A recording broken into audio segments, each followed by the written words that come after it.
Hey gals and guys, this is Michael Ferrari of Cinema to Meep. Welcome to episode 55 of the Retro Movie Love Podcast. And with me today is my good pal, my old pal, John Donahue. Hey, John. I wouldn't say old. My ancient... No, not at all. BC, your friend from BC. Anyway, yeah, hey, Michael, thanks for asking me to be here again. It's always fun to be back. I know, it's been a while. I think we last spoke on a podcast of the 1988 show. Jeez. And here we are, 1989. 1989, 1 year later. Was that a spoiler? That's right, guys. We're doing 1989, so we're celebrating the 30th anniversary of 1989. Can you believe it's been 30 years? 30 years, and I I look back at my life based on, I can remember where I was and where I was in my life based on what movies were playing. And 1989 was a big year for me because I was working well deep into my to the movie theater I worked at in upstate New York, and I was having a blast, having the time of my life as an 18-year-old kid in 1989. But I was 17. Oh my God, I was 17. It's not age, me. I was 10. No. I was. Remember, I'm ancient. I'm trying to make myself younger. I was 14 in 89. I was 4. I'm glad you can remember all of that. Yeah. So I remember 1989 really well, and again, like you, I also remember things based on the movies I saw, and I know exactly where I saw everything, and the days and times. So yeah, it's like 1989, and doing these 80s podcasts with you are definitely like little time machines for me. So I always look forward to talking to them about. Talking to them or about them? Talking about them. And do you have scotch in front of you, Michael? Do you have scotch? I do have a glass of scotch that I already started. No, I couldn't tell. No, but honestly. But no, I was going to say that these are always bittersweet for me because I look back and it's kind of sad that it's been 30 years and I go, my God, I am BC. Let's talk about what we've seen recently. Yes. What have you been watching lately? We talking movie theaters or movie theaters, or right. Rewatching stuff on DVD, Blu-ray, on VHS, Laserdisc. I don't know where to start. I'll start with the newest. Let's start from. We should start from oldest to newest. It doesn't matter. It doesn't matter. Okay. You'd think I had a scotch in front of me. I wish I did.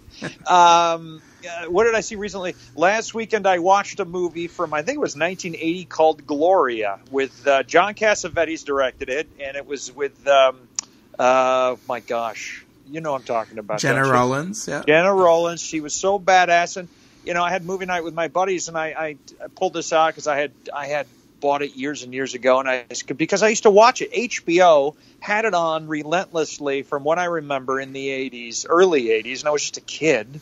And I, for some reason, I remember Gloria. Bits and pieces of it came back as we watched it. It's kind of repetitive. She is badass. It's cool. There's a nice twist in the film, but it just kind of went on and on and on and on and on and on. And I'm like, all right, we get it. You're running. You're being chased with the kid. The kid keeps losing you. You want to lose the kid. The kid loses you. Anyway, I enjoyed it. Don't need to see it again. I should have left it down memory lane. Have you seen this film? I've seen it. I remember liking it. I especially like her performance. Oh, yeah. But, maybe some of the plotting might have been a little bit tighter. But that's, true of a lot of John Cassavetes films. They're kind of loose. He allows his actors to improvise. He was famous for that. Yeah. It's not maybe not the kind of movie you would watch like in a like with friends over, that kind of thing. Boy, did I make a mistake. A little more. It's a little bit more personal. It really is. Yeah. I'm not going to do that to my friends. I'm like, I vaguely remember this. Let's watch it. I remember pieces. I'll never have any more. Next week, Love Streams with John Cassavetes. Love Streams. Yeah, do it. No. What have you? Oh wait. Well, now is it your turn? Then my turn. Nah, it's been so long. You can just rattle them off, and I have a big list. So I went to the world premiere last week for Toy Story 4, and I don't know when this podcast is going to be ready, but if it hasn't opened, It's a great sequel. It's not my favorite of the Toy Story movies. I still think 3 is fantastic, but I think this one is it's a little darker and a lot funnier and a lot different. It's basically Woody's and Bo Peep's story. So it's done so well and clever, and it might be a little. It's a little. I could see where I can't imagine a kid might be a little frightened at some of the scenes. They're a little scary, which I thought were fantastic. I can't wait to see it again because the more I think about it, the more I'm in love with Toy Story 4. So I saw that. Cool. Another movie that I watched recently with my friends that we absolutely loved, and I never saw it in the theater, and I never watched it on HBO or any of the cable channels, and I really watched it for the first time a couple of months ago, was Quest for Fire, which is with Ron Perlman and Ray Don Chong, and it's just, there's really no dialogue in this film. It's just cavemen searching for, and cave women searching for fire, and it's really, really, really well done. It's one of those fantasy movies from the early mid 80s, and it has a great fantasy type, not too strong, but a nice fantasy soundtrack and great visuals, and it really is a powerful, wonderful adventure. So if you haven't seen Quest for Fire, you probably can get it on iTunes or what have you, and I know it's on DVD, but it hasn't hit Blu-ray yet. Quest for Fire is something that I really enjoy. Yeah, I haven't seen that yet. So you can enjoy it. I haven't seen that in a long time. I saw it in the 80s, so I wonder how it holds up. Better than fucking Gloria, I'll tell you that. Michael, and I'm dying to see Jim Jarmusch's new film, The Dead Don't Die, because I love Bill Murray, and zombie movies, you think, another zombie movie, but when you see Bill Murray, you gotta go. You gotta see Bill Murray. I haven't seen it yet. But those, in a nutshell, those are my recent films that I've been enjoying, except for Gloria. Go ahead. What about you? Let's see. I went to see, I'm going back a little bit because it's been a while since I recorded, John Wick 3. Oh, I saw that. I really liked it. That was we saw it in one of those Dolby theaters where the sound was super loud. There's so much so much glass breaking in that movie. It was like it came out bloody. It's an assault on the senses in a way, but you really did feel like you were in a room, like hearing all the crunching and the bodies, the sounds of everything. It was really entertaining. I'm a big fan of John Wick 1 and 2. This is pretty much on par with those movies, maybe the least of the three, but I still thought it was really entertaining. And of course, Keanu, you can't do, well, you can go wrong with some Keanu movies, but for the most part, Keanu could do you no wrong. And I thought this was a really fun movie. Let's see. I think I mentioned. I think I got it. Can we stay just for 1 second? Yeah. I don't want to make this a 4-hour-long podcast again. Oh, it will be. You want to? It will be. But here's the deal. I saw John Wick 3, and really quick, let me just add: the visuals are fantastic. Of course, there's a whole horseback riding. It's in the trailer. Yeah. The horse is riding, and he's shooting people on the horseback, and the horse shoots people. I'm kidding. But at the end, it just seemed like it was a little repetitive. It just kind of all right, there could have been one less fight scene. There was, it was maybe, I can see where you're saying that's why I thought it wasn't as strong as 1 and 2, because it had maybe it went on a little bit too long. It was just a little too much, some of it, but a little more trimming, but still a blast to go see at the movies. Yeah, so if it's still playing and you're listening to this now, you have 3 more hours on this podcast, and then go see the midnight show of John Wick 3. Yeah, and Angelica Houston, I thought her one-off scene was really fun to watch. Speaking of Angelica Houston, while we're on this, I haven't seen it in years. In fact, it played at the theater when I was a kid, but when I worked there, The Grifters. Have you seen that with John Cusack and Annette Bening? I watched that a few months ago for the 90s Noir podcast I did, and I loved it, actually. Oh, it's okay. So is that a good movie night selection this weekend? I think it's up for Gloria. I think it's a good movie. I think it's a fun movie, too. There's some really dark things in it, but for the most part, it's a very well made. Stephen Frears directed it. It's really entertaining, and I think it's a good one to watch with people. All right, we'll do Grifters. Thank you. We're getting a lot accomplished. Yeah. At least I am in the first 5 minutes of this thing. All right, go ahead. Sorry. Speaking of Keanu, I saw that that Netflix. I've been watching some of these Netflix movies, and there was one that he popped up in as a love interest of a character. Always Be My Maybe. It's doing really well. It's like a rom-com. I wasn't too impressed by the movie, to be honest. I think a lot of these Netflix movies, for the most part, have been disappointing. I know they're pretty popular. People seem to love them. I think it's an easy way for people to watch movies, if you want to call them that. Some filmmakers might consider them TV movies. Well, I agree with that. If it's not in the theater, and I agree with Steven Spielberg, I know you're talking about. I think everybody listening does. But in my personal opinion, I think it should be made for the big screen. If they're going to be, that's a whole other can of worms with the Oscars and the award ceremonies. Right. But what you just said, they were made for Netflix, so I don't know. I'm talking for awards consideration, but they are movies, but they're TV movies because you're watching them on your TV. Yeah, there've been some good ones or some decent ones, but for the most part, but not a lot. It's hit and miss with Netflix, and I agree with what you said, but I don't want to piss off anybody at Netflix in case I want to audition, because I actually just auditioned for a Netflix movie. Mm-hmm. But I just think I think the problem is there's so much content. We have everything thrown at us, and it's hit or miss and a lot of misses. Yeah, I think because a lot of it's made for the sake of quote unquote content. So and I just you just kind of miss the art in it, and I feel like a movie like Always Be My Maybe, which was fine, it just wasn't particularly well made. And I just sat there looking at some of the bad editing and just the bad direction, and I was like, this isn't, this would have been better if it was, if it actually put some time and effort into it. But oh well. Also, The Perfection was a movie that Netflix picked up. It was a festival pickup, and I didn't like it. All right. I didn't like it. There were some Tell people. Us what you really think. Some horror fans were raving about it. But you know what? I thought it was silly. I thought by the end of the movie, I thought it was completely ridiculous, and it kind of lost me. And I wanted to like it though, because it had a really intense first act, and then there's lots of twists and turns after the first act, and I was kind of disappointed when it kept changing and kept twisting around. Sometimes movies just twist and turn for no good reason, and that was one of them. I went to see Ma in the movie theater. The new Blumhouse movie with Octavia Spencer. Oh, I didn't see it. I love Octavia Spencer, though. She is great in the movie. I think I was kind of surprised that I liked this movie as much as I did. I thought it was really entertaining.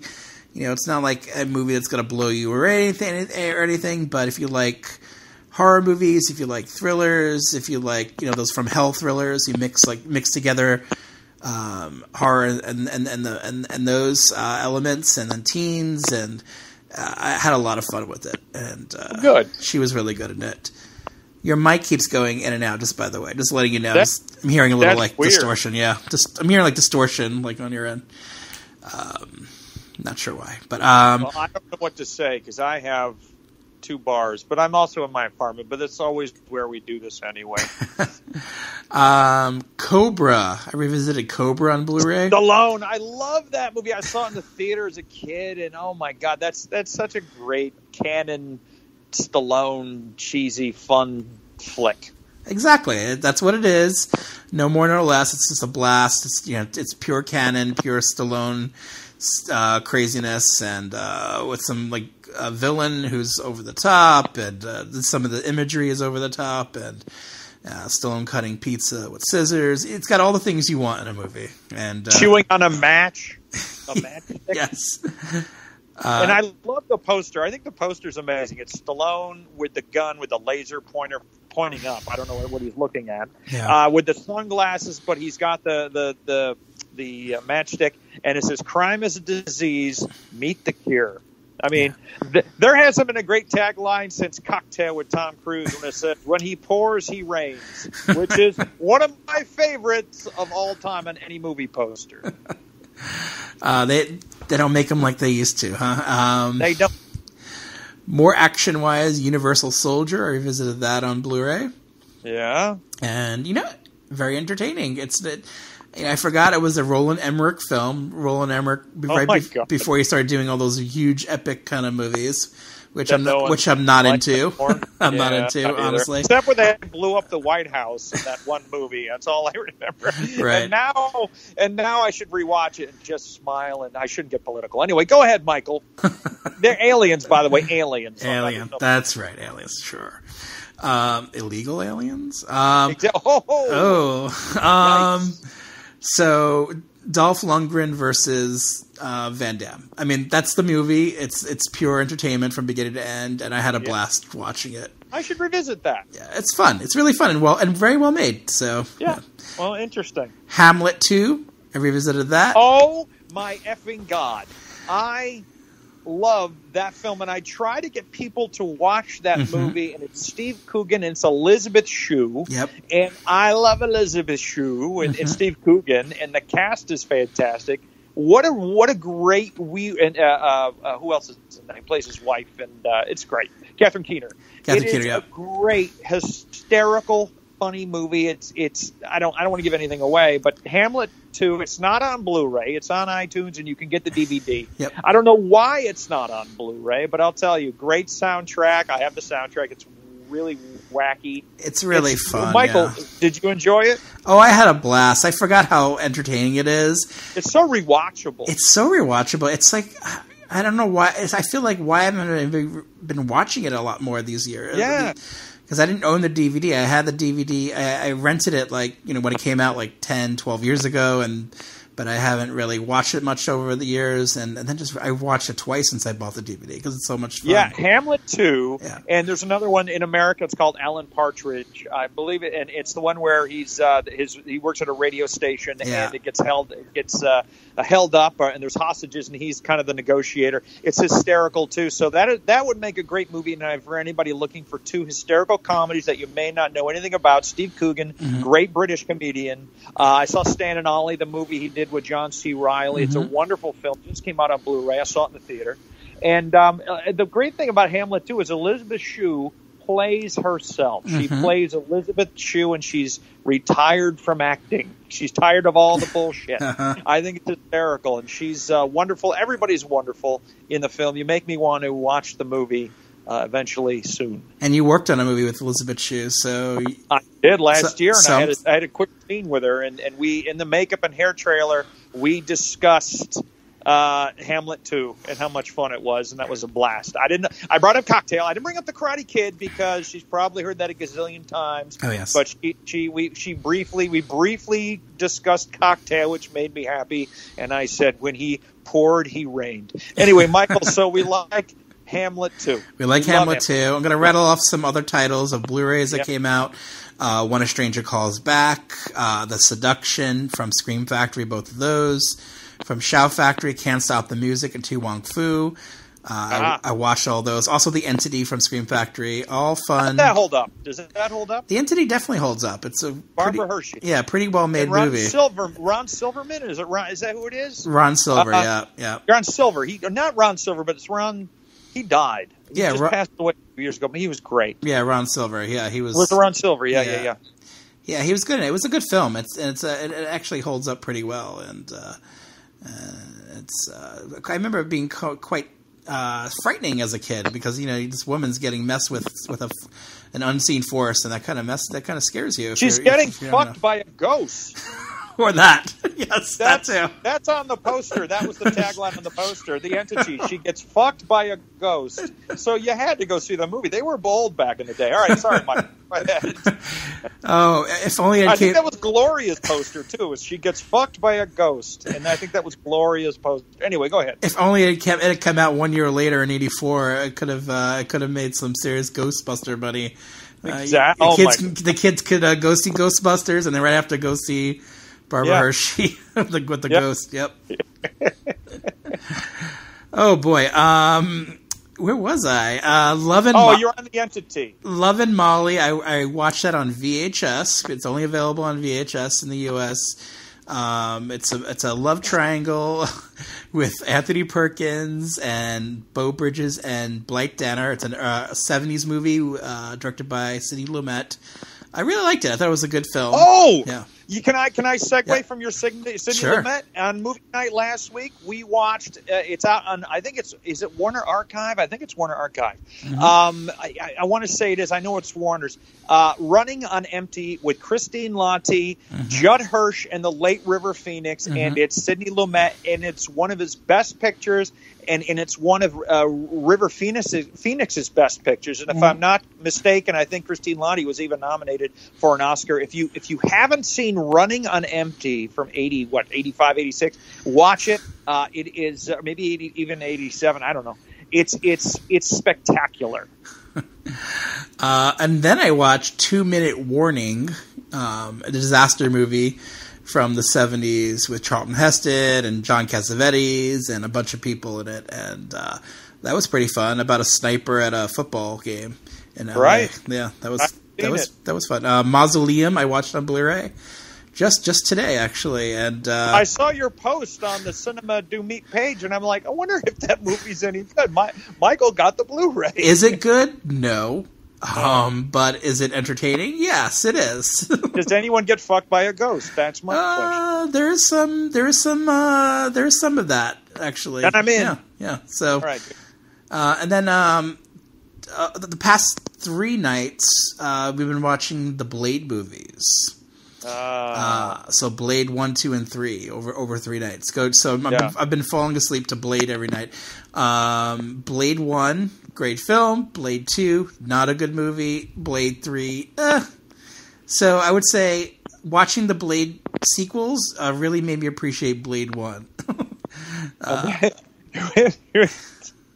there's so many comments, but I just remember Blade 1, and that's vague, and I remember liking it, so I'd like to leave that in the past. Yeah, I kind of loved Blade 1, to be honest.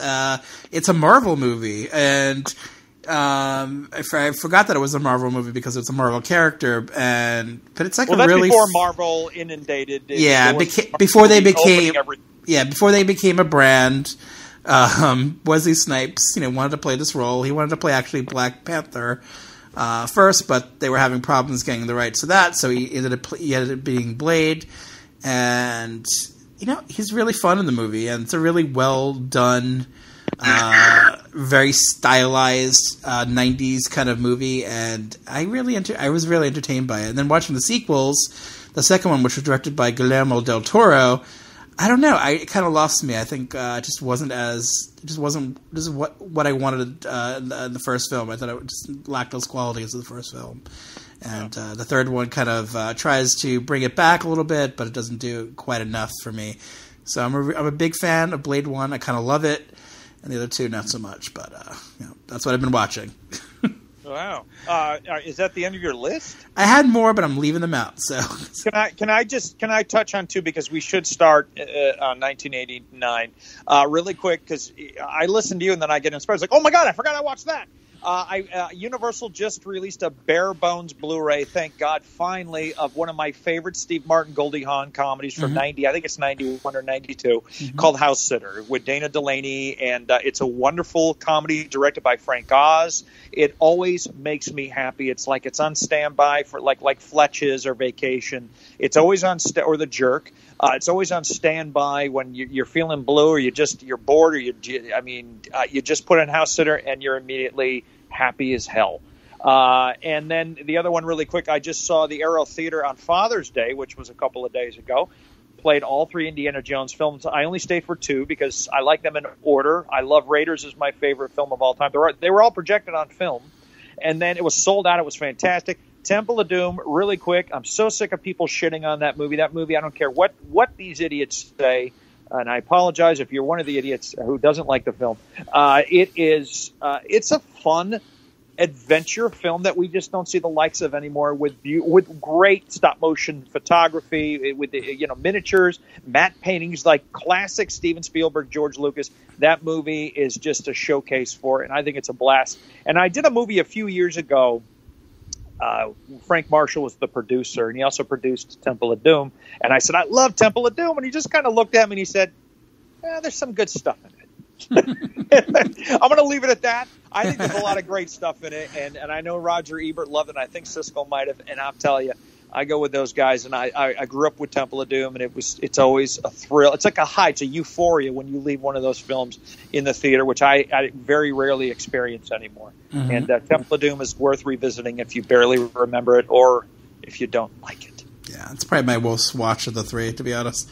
It's a blast. Yeah. Actually, let's do our honorable mentions. God, we have a lot of honorable mentions. I have a ton. Yeah, let's do it. I'll start with... I think they're just honorable mentions. They're not in any kind of order, okay? Yeah. The Bear, Jean-Jacques Annaud movie. If you haven't seen it, it's about a couple of bears. I'm not going to describe every film, but I was kind of bummed when I had to put because The Bear was in my top 10. It kept getting pushed out, unfortunately. It's a beautiful film. Another beautiful film, Glory. Mm-hmm. And then Shakedown with Sam Elliott and Peter Weller. See No Evil, Hear No Evil with Richard Pryor and Gene Wilder. Lethal Weapon 2. License to Kill, an underrated Bond movie with an underrated Bond, Timothy Dalton. Steel Magnolias, The Fabulous Baker Boys with Jeff Bridges and Beau Bridges and Michelle Pfeiffer's gorgeous in it. Bill and Ted's Excellent Adventure.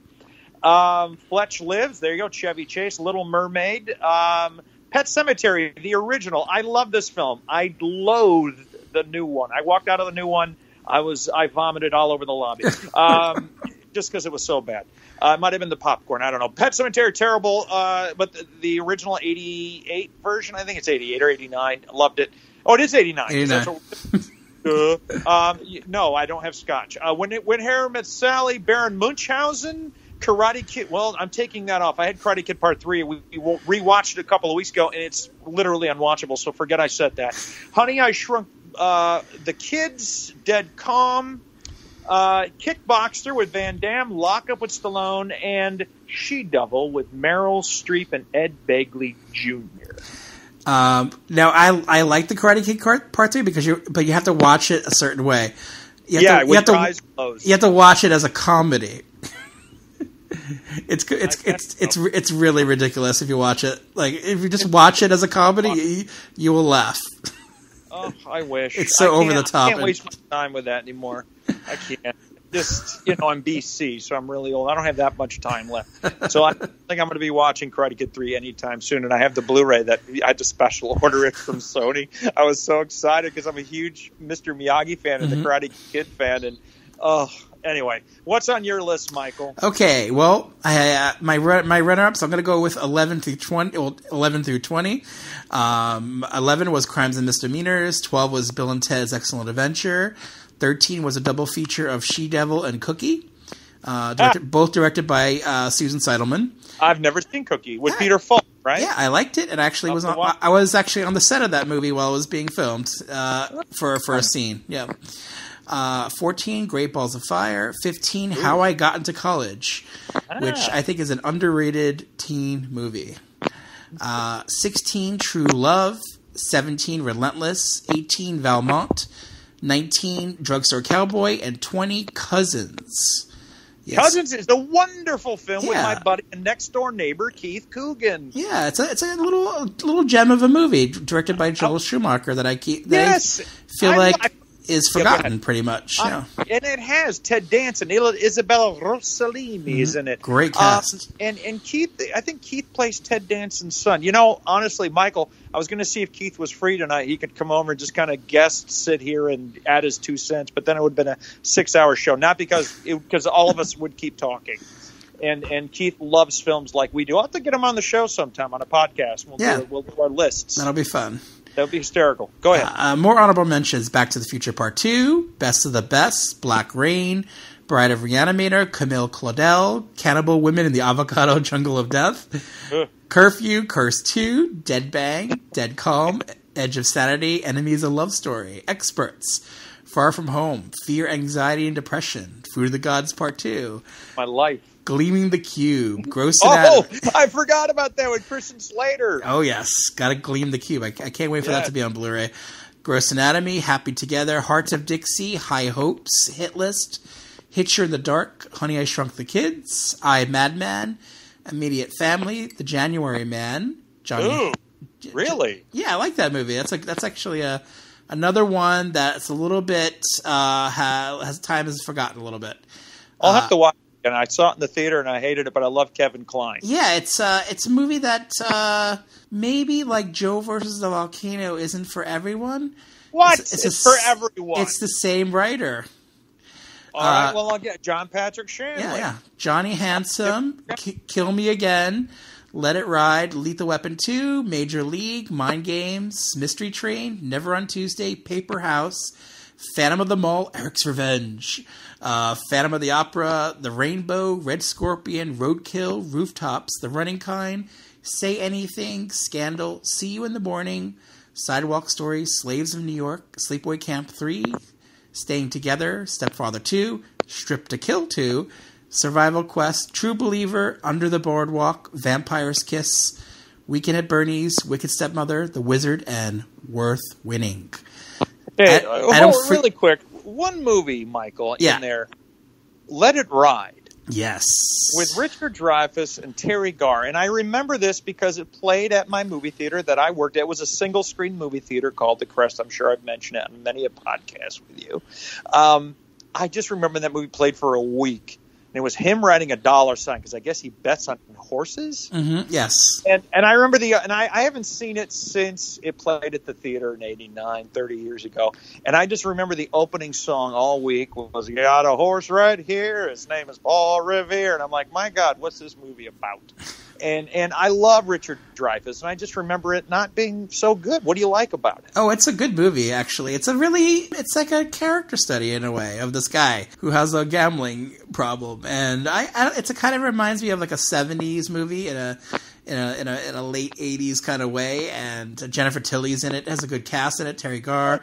Great. So yeah, I'm into it. Oh, wait a minute. I just put two and two. Richard Dreyfuss and Terry Garr from Close Encounters of the Third Kind. Exactly. They played husband and wife. Never reunion. Thought of that connection. Maybe I will revisit Let It Ride. It's worth seeing for sure. Is it worth winning with Mark Harmon? Worth Winning with Mark Harmon was a movie that for some reason I watched a lot when it came out on VHS. Yeah. And I don't know, I thought it was charming. One of those kind of charming late 80s romantic comedies, and yeah, I liked it. And I was really into Leslie Ann Warren back then. Maybe still am, not sure. But I'd watch anything she was in, and she has a really fun role in it too. She's in Clue. She's in Clue, of course. Previously covered on the podcast. I like to mention those, so there's a reason why I'm not talking about them today. It's because I've talked about them before in previous podcasts, and those are The Burbs, Chances Are, Cutting Class, Dream a Little Dream, The Fly 2, Friday the 13th Part 8, Fright Night Part 2, Halloween 5, Heathers, which would be my number 1 of 1989, but I've talked about it plenty on the show, Lisa, Lock Up, Loverboy, Miracle Mile, which is probably my number 2, Nightlife, Pet Cemetery, Scenes from the Class Struggle in Beverly Hills, Sex, Lies, and Videotape, Shag, Sing, Soccer, Shocker, Society. I saw Soccer. Soccer's good. About a guy who gets fucked by a soccer ball. Oh, God. Really weird. Can I talk like that on this podcast? I don't even know anymore. Oh, yeah, so we're rated R for Thank everyone. God. Thank God. Much like... It's a ghost soccer ball, by the way. Go ahead, sorry. We're rated R, much like Shocker, not Soccer. Yes. And Society, which is also rated R. Teen Witch, Troop Beverly Hills, and When Harry Met Sally. Love all those, but I've talked about them too much, so here we go. You can talk away, Michael, because I love your insight, but we don't want to have this 4 hours. Okay, what's your number 10? Here's a TV spot. Tia has one big problem. Her Uncle Buck. Cigar? Now her home life is falling apart. I'm stunned that I'm related to you. And her social life is going up in smoke. Yeah. Where have you been all your life? In a closet? John Candy I'm Anita Forgar. I'm Buck Melanoma. Molly Russell's wart. is Uncle Buck from John Hughes, rated PG. Wow. Now playing at a theater near you. Uncle Buck, John Candy, little Macaulay Culkin. One of my favorite scenes in cinema history. I don't know where I'd put it, but I love it. Is when Macaulay Culkin's grilling Uncle Buck, in rapid fashion. It's hysterical, and John Candy just answers the questions like, are you married? When what's her name? What do you do? It's hysterical. John Candy. It's such a wonderful role for him as the schlubby uncle that the family just doesn't really acknowledge they know, and then all of a sudden somebody is sick in the hospital, And John Candy, Uncle Buck, gets called in to watch the kids, and there's a grumpy teenage girl. And he has to win her over, and guess what? He wins your heart from the first frame. And when he pours, he rains. So yes, Uncle Buck is John Hughes at the top of his game. And I'd pair that right up with Planes, Trains, and Automobiles because they're two movies that just make me instantly happy. And I love the soundtrack, and Amy Madigan's in it. And I love a raspy voice lady, and she has that raspy voice. I love it. I think it's a fun. That's a weird comment, though, isn't it? It was so telling of you. Yeah, no, it's a fun movie. It really is. And Laurie Metcalf plays the next door neighbor. Oh God, who's hot for John Candy. She's the best role in the movie. I feel like. I think they all do. When he made that giant pancake, that's great. I don't want to give anything away, but it's great. Uncle Buck. Spoiler alert: it's a giant pancake. Oh, it's a ghost pancake, and guess what happens? All right, so Michael, what do you think of Uncle Buck? I like Uncle Buck.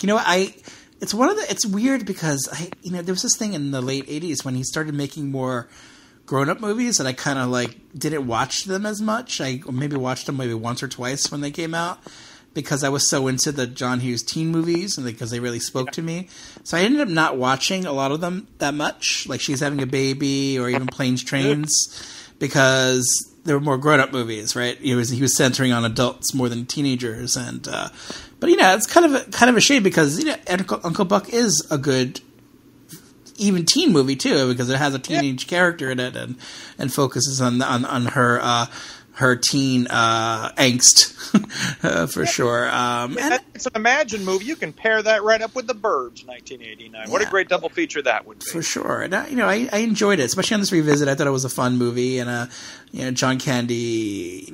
Can't go wrong with John Candy. All of his movies are really entertaining, and he adds such life to them that. They've tried to remake Uncle Buck a few times.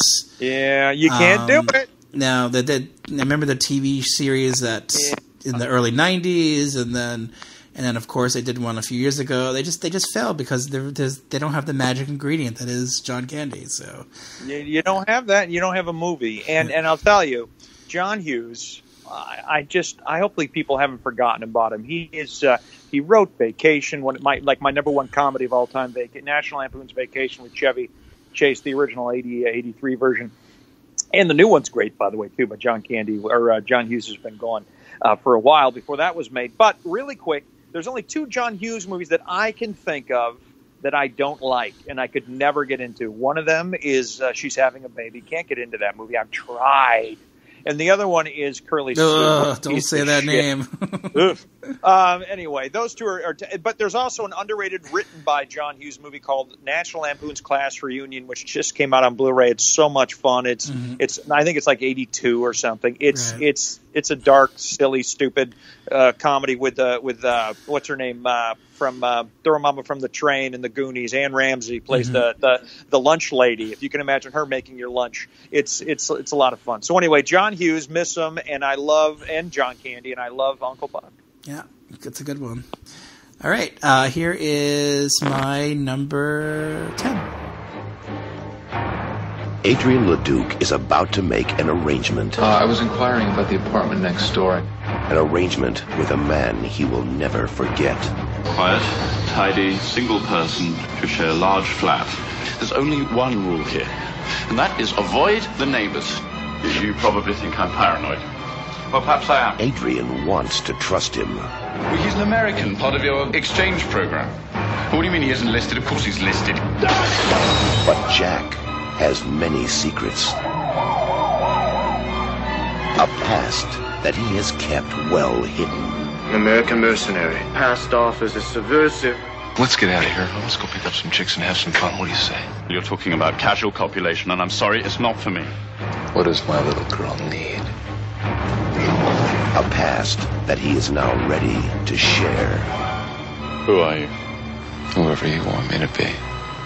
A man on the edge. Jack, if that is a mask, take it off now or keep it on forever. He's lying to me, Mother. A master manipulator. I know who you are. You're not going to spoil this friendship, are you? There is no recognizable look to the killer. He could be anyone, even your next-door neighbor. I'll clean the carpet, I promise. Someone is bound to get the upper hand. And only one will survive in Apartment Zero. Should we cut her in half?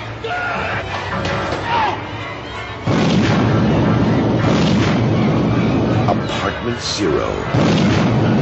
The most fascinating thriller you'll ever see. So that was the VHS trailer for Apartment Zero, which I didn't see in the theater. It played at the H Street Playhouse. I remember that, but I didn't go. I wasn't sure what to make of this movie when I saw a trailer for it. So it was very like dark and mysterious. It centers on a character who played by Colin Firth, he's in Buenos Aires, and he like runs a repertory theater there, and then he takes in a boarder, and the boarder's played by Hart Barkner, and of course the boarder he's mysterious himself, and there's lots of questions that the movie brings up. There's a serial killer killing people at the same time, and you're kind of wondering who it is, and there's this really charismatic guy played by Hart Barkner who's like seducing basically everyone in the movie, like everyone who lives in the building, including Colin Firth. Just everyone he meets, he seduces in their own way. And so we're left with questions like, is this guy the killer? What's going on? And then the movie centers on this relationship between these two roommates, and it gets pretty dark. And I always really liked it. I felt like it's a very strong film. It has a lot to say about different things. There's Hitchcockian flair to it. There's lots of Does he seduce Hitchcock? He does. There's dark humor in it too. So it's laced throughout the film, and which reminded me of like Hitchcock, because Hitchcock, even though as dark as he got, he definitely never forgot to leave out the humor. He always added, which is it throughout great. His films. Yeah, that was a great ingredient that he always put in there. Yes, absolutely. You're absolutely correct. That's why this movie reminded me of Hitchcock when watching it. And I wanted to add here, it was written by David Koepp, who went on to be a screenwriter for lots of big movies, including some Steven Spielberg pictures. Including Inferno, which I did.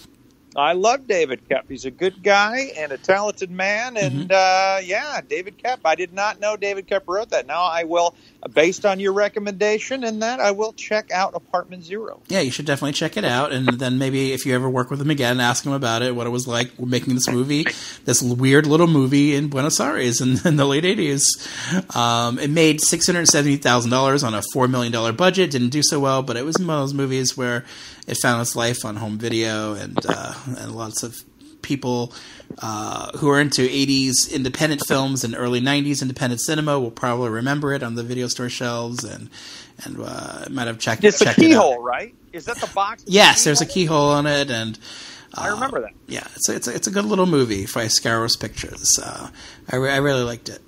Is it set in, would you say, Buenos Aires? Yes, it's set there. It's entirely set there.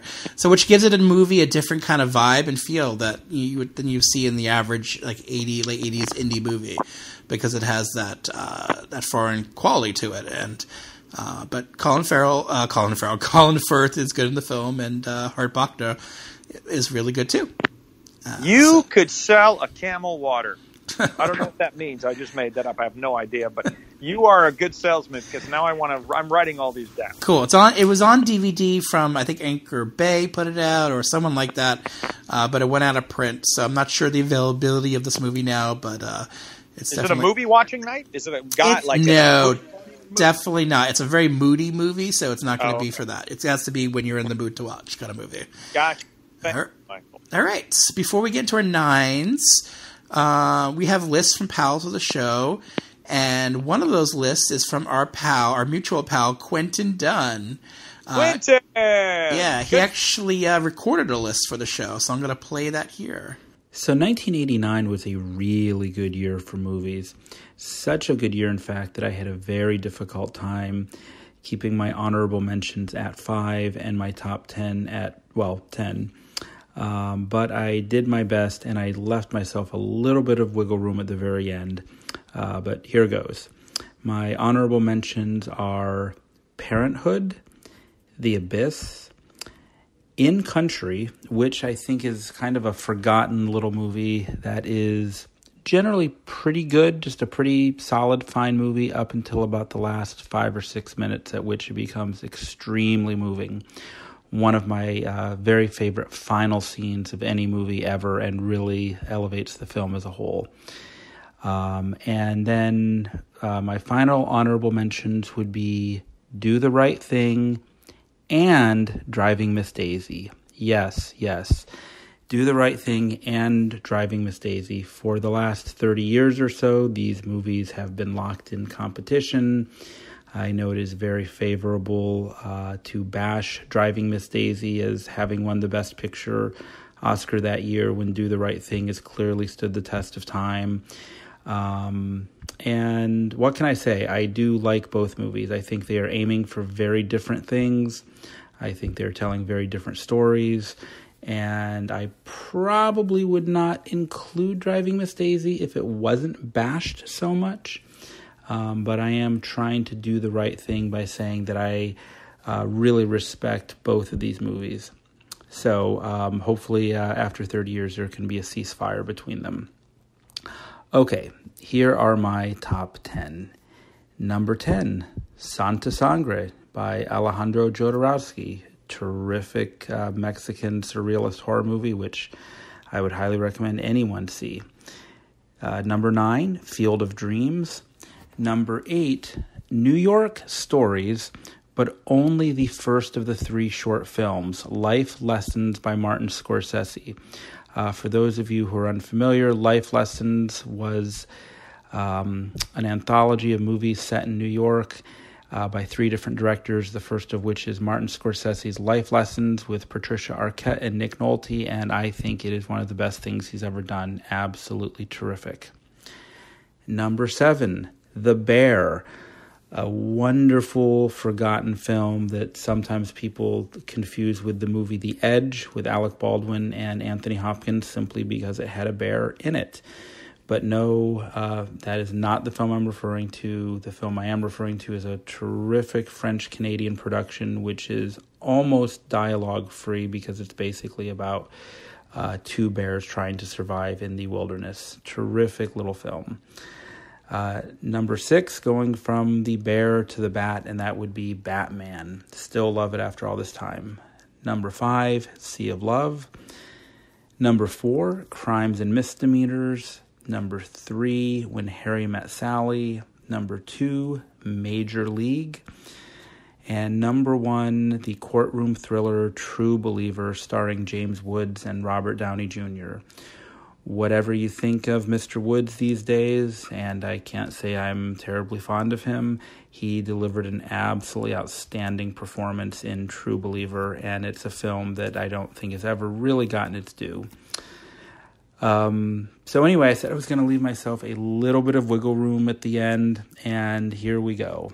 My special mention is neither an honorable mention nor my top 10, but a special mention would be for Roadhouse. Roadhouse is a very special film. I'm sure it's going to show up on a lot of lists.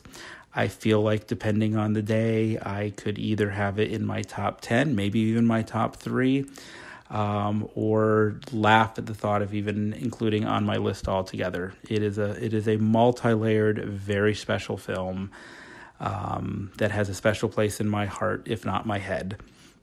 And finally, I actually want to mention my favorite movie review of 1989. And if any of you listening are inclined to check it out, I can assure you it is worth your time. If you go to YouTube and check out Siskel and Ebert's review of the teen comedy She's Out of Control, it is a really terrific experience watching those two guys talk about She's Out of Control. And I miss Siskel and Ebert greatly. And if you do, this review will remind you of everything you missed about them. Okay, thank you so much. Look forward to hearing the rest of the lists. And yeah, you spoke to Quentin recently while you were at the Indiana Jones. Yeah, funny. You see, we bring it all back. Yes, Quentin, we had a nice conversation about movies. The guy is very knowledgeable, and he's fun to talk to, and he knows his shit. So, Quentin, thanks for that. That was fun. Thank you, Quentin, for the list. It was great, and thank you for hosting some of the shows with us. Yeah. All right. Where is your number 9? There's still one last frontier where an ordinary man can be a hero. Howdy, Pod. From generation to generation. And I was calling from the fever. It's the greatest adventure of them all. What do we say when we see a cute 8-year-old girl walk by? Hubba, hubba. Steve Martin in a Ron Howard film. You feel like you want to throw up? Okay. Parenthood, rated PG-13. Starts Wednesday, August 2nd at a theater near you. Another Imagine movie. 2 in a row, 9 and 10. I hope Ron Howard's listening. Parenthood. I need work. Parenthood. Steve Martin is one of my very favorite comedian actors. He's brilliant, and this is kind of like Steve Martin, kind of like, reserved, kind of playing the dad. He's a perfect dad. This is a perfect role for him. What a cast Ron Howard assembled for Parenthood about this family dealing with family things. Life is like a roller coaster, so you go through lots of different things. In this film, Jason Robards, the late great Jason Robards, plays his father. Tom Hulce plays his brother, who's constantly in trouble, and his father keeps bailing him out of trouble. Diane Wiest. Wonderful performance by Diane Wiest. Martha Plimpton. Her boyfriend is played by Keanu Reeves in pure Keanu classic fashion.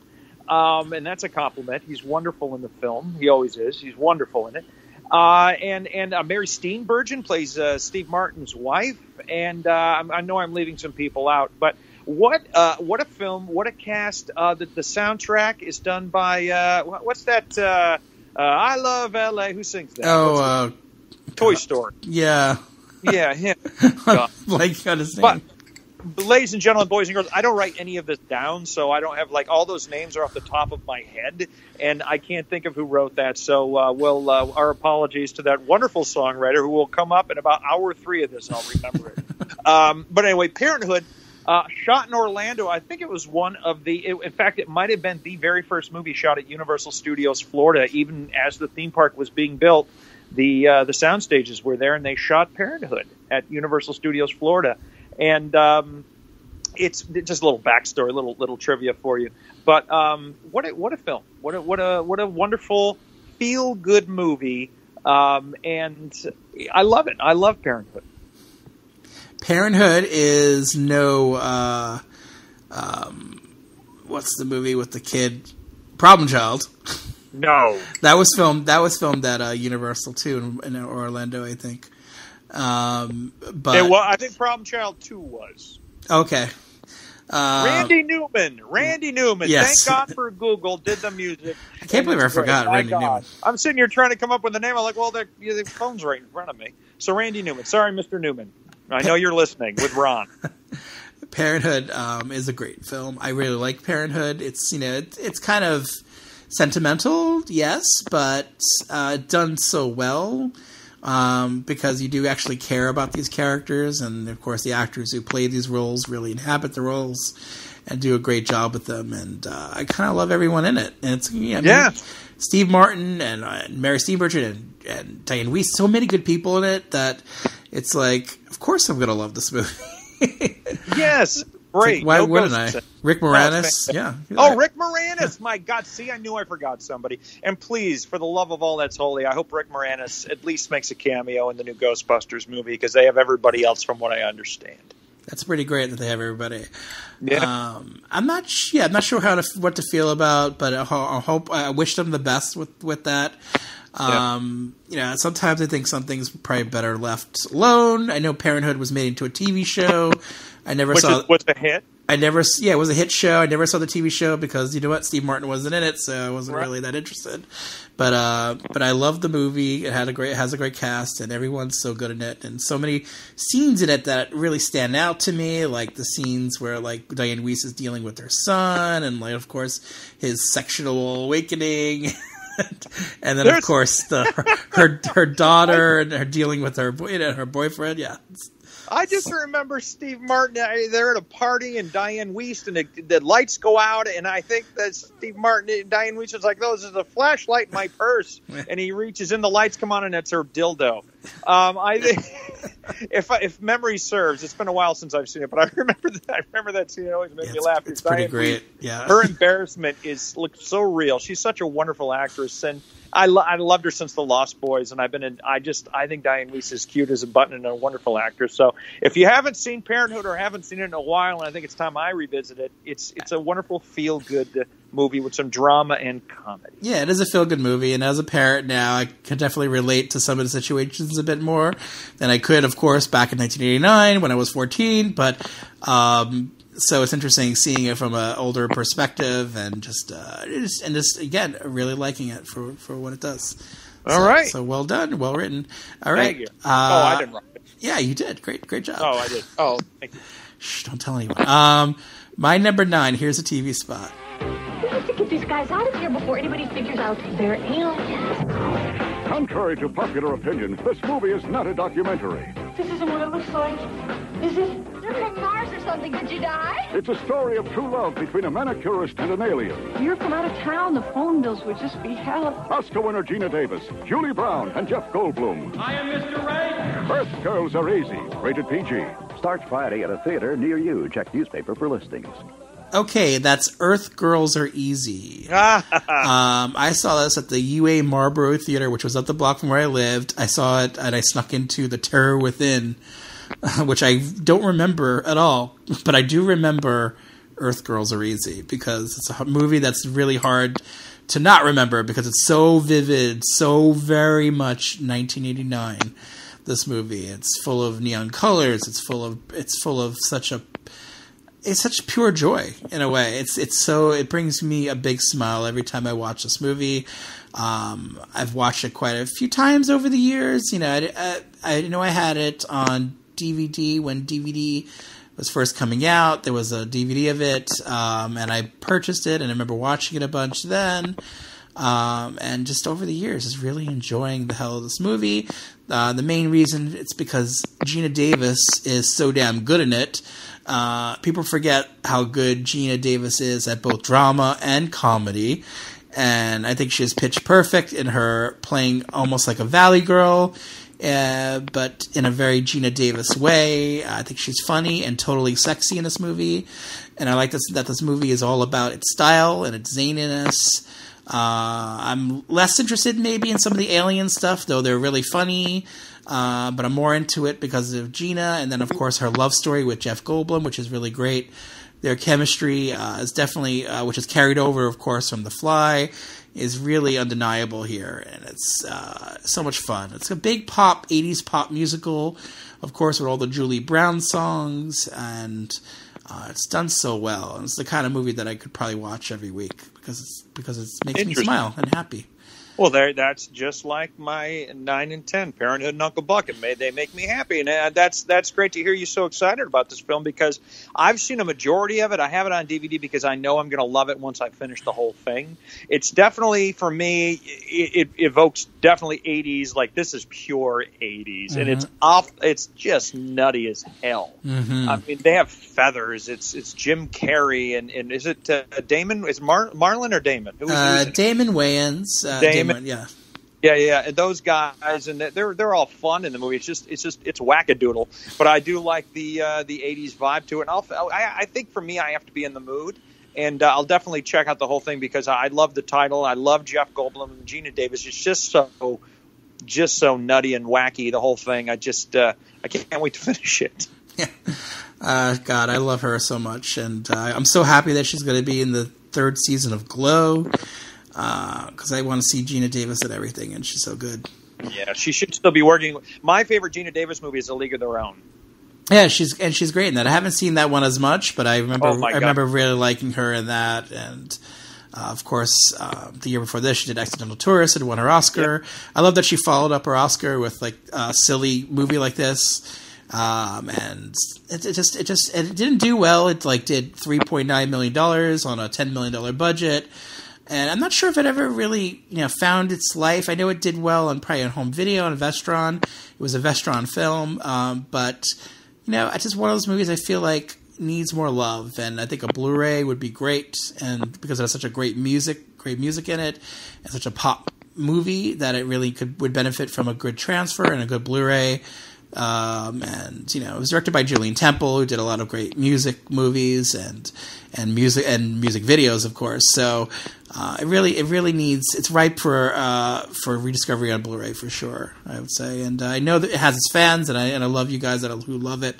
But I would definitely say this is the one to really get a 30th anniversary Blu-ray for sure. Is it a movie night movie, or is it too quirky? I don't know. For me, it is, but it depends on the kind of friends you have. Who are into people who are into very 80s movies, and who are into or people who are into Gina Davis, I think would love it because she's really good. But we're not going to watch it. But I'm going to watch it. Good, enjoy it. I don't need friends. All right, that was great. Yeah, I'll check it out. I'll check out the whole thing. I know I own it, so I'm going to watch it. Let's get before we get to our Edinburgh 8s. I'm going to read off a couple more lists.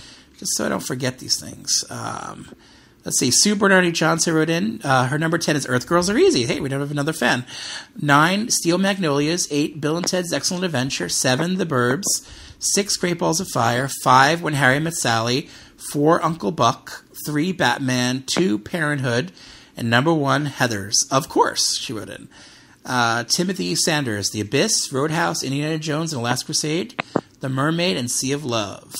Michael Charles Williams wrote in just one title, Disorganized Crime, which I haven't seen since it came out. I don't remember it, which I think I might need to rewatch it because I know someone else who really likes that movie. So it might be a movie that needs to be rediscovered by me.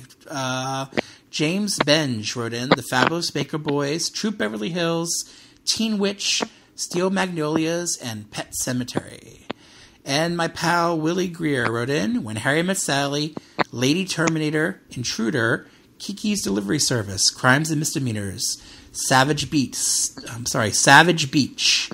Tie Me Up, Tie Me Down, The Church, Mystery Train, and my favorite movie of all time, Santa fucking Sangre. Thank you, Willie, and thank you everyone for your lists. And here is your number 8. How's a guy like you end up a boxer? Just lucky, I guess. Dalton's an unusual guy, and he's got an unusual job. His reputation is impressive. I run the show completely. And his demands are simple. Be nice until it's time to not be nice. Patrick Swayze. You always carry your medical records around with you? Saves time. Roadhouse, rated R. Now playing at theaters everywhere. Let's, for 1 second, do you realize that pretty much the entire Patrick Swayze IMDb resume has been remade, and they pretty much all have failed? Yeah. Why? Because, again, the ingredient isn't there. Patrick fucking Swayze. Mm-hmm. What a guy. He was badass, and this is probably Point Breaker's right up there, and The Outsiders. I actually fucking love The Outsiders. But Roadhouse is badass, 80s, kick-ass, any kind of ass. It's just fun. It's a blast. It's so, the characters, I mean, just, it's cookie-cutter bad guys. I mean, you don't need any kind of deep layers for this type of film. It's just about a guy who's super smart and can outsmart the bad guys, and at the double deuce. I mean, come on. Patrick Swayze, I love him. I miss him. And this movie, like our last two choices, our last two picks, just makes me freaking happy. And Roadhouse, it's about a bouncer, a guy who's one of the best in the business and gets hired by this guy who runs the Double Deuce to take over and kind of clean house because the clientele is being run, a bunch of assholes, and he just cleans house, and it's fun to watch. And there's a very sexy doctor in it. I'm not sure. I've never seen a doctor who looks like her, but anyway, it's a reason to move there. I think that's the real reason Patrick Swayze's character Dalton moved there, because of that hot doctor.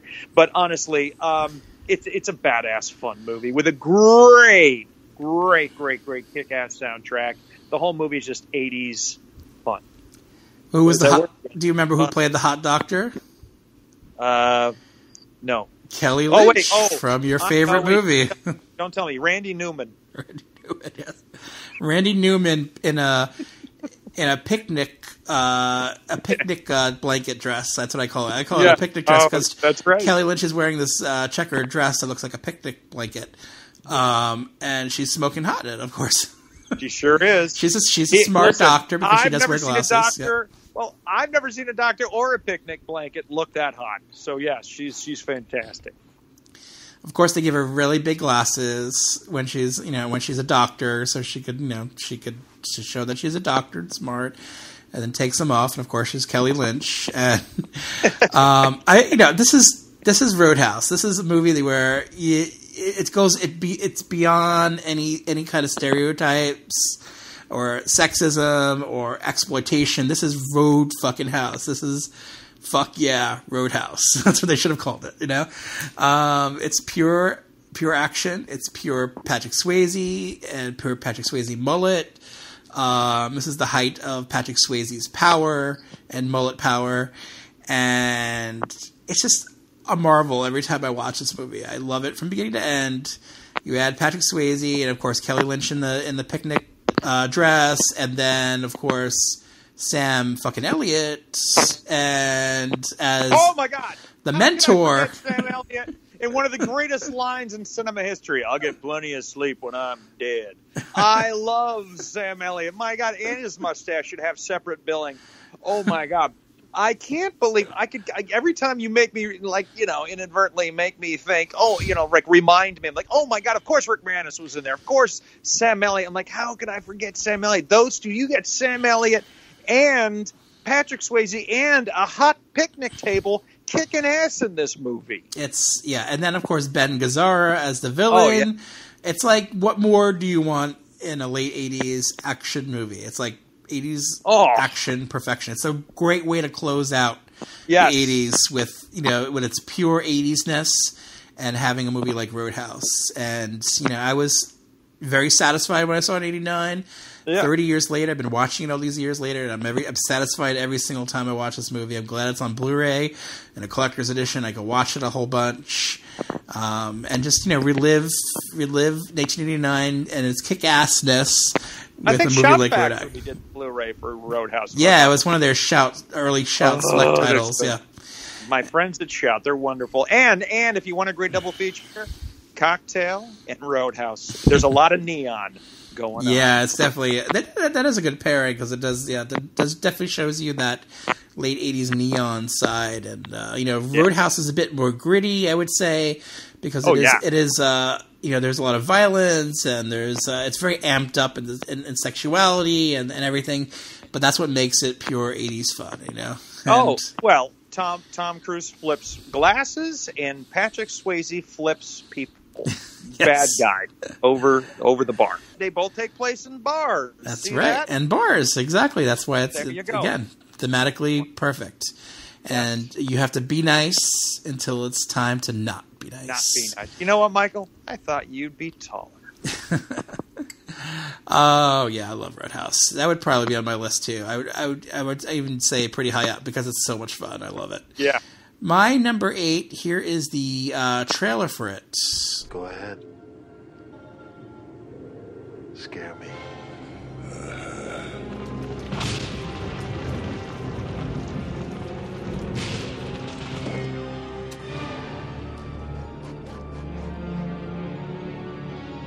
Are you afraid of the house? I thought you said there's nothing to worry about. I don't like this. Let's get out of here. I'm all alone here, and I don't think this guy's kidding around. What are you afraid of? I wonder if you really use hedge clippers to chop off their heads. Come and get me. Alex! Allison, help me! Do it!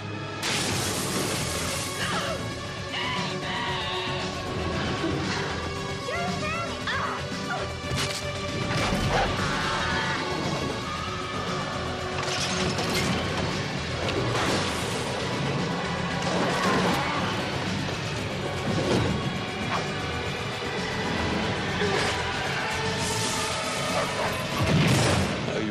be scared. Okay, I went with a horror movie this time for my number 8. I went with After Midnight. This is a movie that I didn't see in theaters because it didn't play in theaters, as far as I know. It basically went. Wait, it was a TV movie? It was meant to go theatrical. I think it did. It did actually get a really, really, really small theatrical. Like I'm seeing box office take. Okay, this is probably one of the lowest box office takes of any movie that I probably discussed on this podcast that was released theatrically. At least one of the smallest ones. $76,000 at the box office. It's actually $76,325 to be exact. After Midnight. It definitely did not play in New York. I would have gone to see it because I went to go see every horror movie that played. After Midnight is probably my favorite horror anthology, up there with Creepshow. Creepshow would probably be my number 1, and right up there would be After Midnight. I'm not a big fan of horror anthologies because I feel like, for the most part, I'm left unsatisfied when watching them because there's segments of them that I don't like as much or feel that are pretty weak. For me, After Midnight has a pretty consistent tone from beginning to end, and it has a really good wraparound. It's silly, yes, but consistent, and that's what I want in a good horror anthology, and this one does that. It's consistent. The tales are maybe not super scary, although some of them are pretty tense, but I enjoy every single segment of this movie, and I go back to it a lot. I feel like the wraparound, which is set at a college, and this creepy new teacher who's teaching this class about fear, and of course he invites the students to his home to share ghost stories with, and of course the anthology is the stories that they're telling each other, and that's what's fun about it. You get to see that late 80s kind of college setting, and then go into these stories, and they're each individually pretty good, and that's what I enjoy. I like to see Mark McClure is in the first one. He plays, it's a couple that break down on a spooky road, and they go into an old spooky house, and then some very kind of Tales from the Crypt things happen in that one. And then there's another segment which revolves around these teen girls who are going for a night on the town, and of course they're in, like, I feel like it's L.A. It's very L.A. And they run into some deep trouble involving some guard dogs, and they get chased around, and it gets pretty scary and tense with that. And then the third story revolves around this telephone operator played by Marg Helgenberger, who, in kind of Hitchcock style, she has a broken leg and she can't really move, and then she gets these calls from this crazy person and who's basically stalking her and threatening to kill her, and it gets pretty scary, that one. So I really like this movie. It's on Blu-ray. I think Scream Factory, who we're mentioning a lot today, Scream Factory released a Blu-ray. I've always been a fan of this one, so I was very happy when it came out, and now I own it on Blu-ray and could watch it a lot. It came out November 3rd of 1989, and here it is 30 years later, and I'm talking about it, so it left an impression on me. Have you ever seen it? No, I've never even heard of it. Yeah, check it out if you're into a fun little horror movie, and it has some nice moments in there, and it's very well done by the Wheat brothers, who I think were script doctors, kind of like famous script doctors in the late 80s, who were doing a lot of like projects, and they got a chance to direct one, and it's the one they came up with, and it's kind of fun. Oh, well, my favorite anthology is Creepshow 2, and I know there's people who love the original, which I think one or two of those stories could be chopped off the original, and I know that's blasphemy, but I do like Creepshow, but I love Part 2. It's not perfect, but I love it. I think it's just because I saw it in the theater. But anyway, Part 2. I love Part 2 too. Yeah, Part 2 is up there with me, up there as well. There's maybe one of the stories I don't like as much as the other two, but I enjoy it. I like that it's kind of like just three stories, and they're all kind of to the point, and they're well done. So, all right. So that was my number 8. What is your number 7?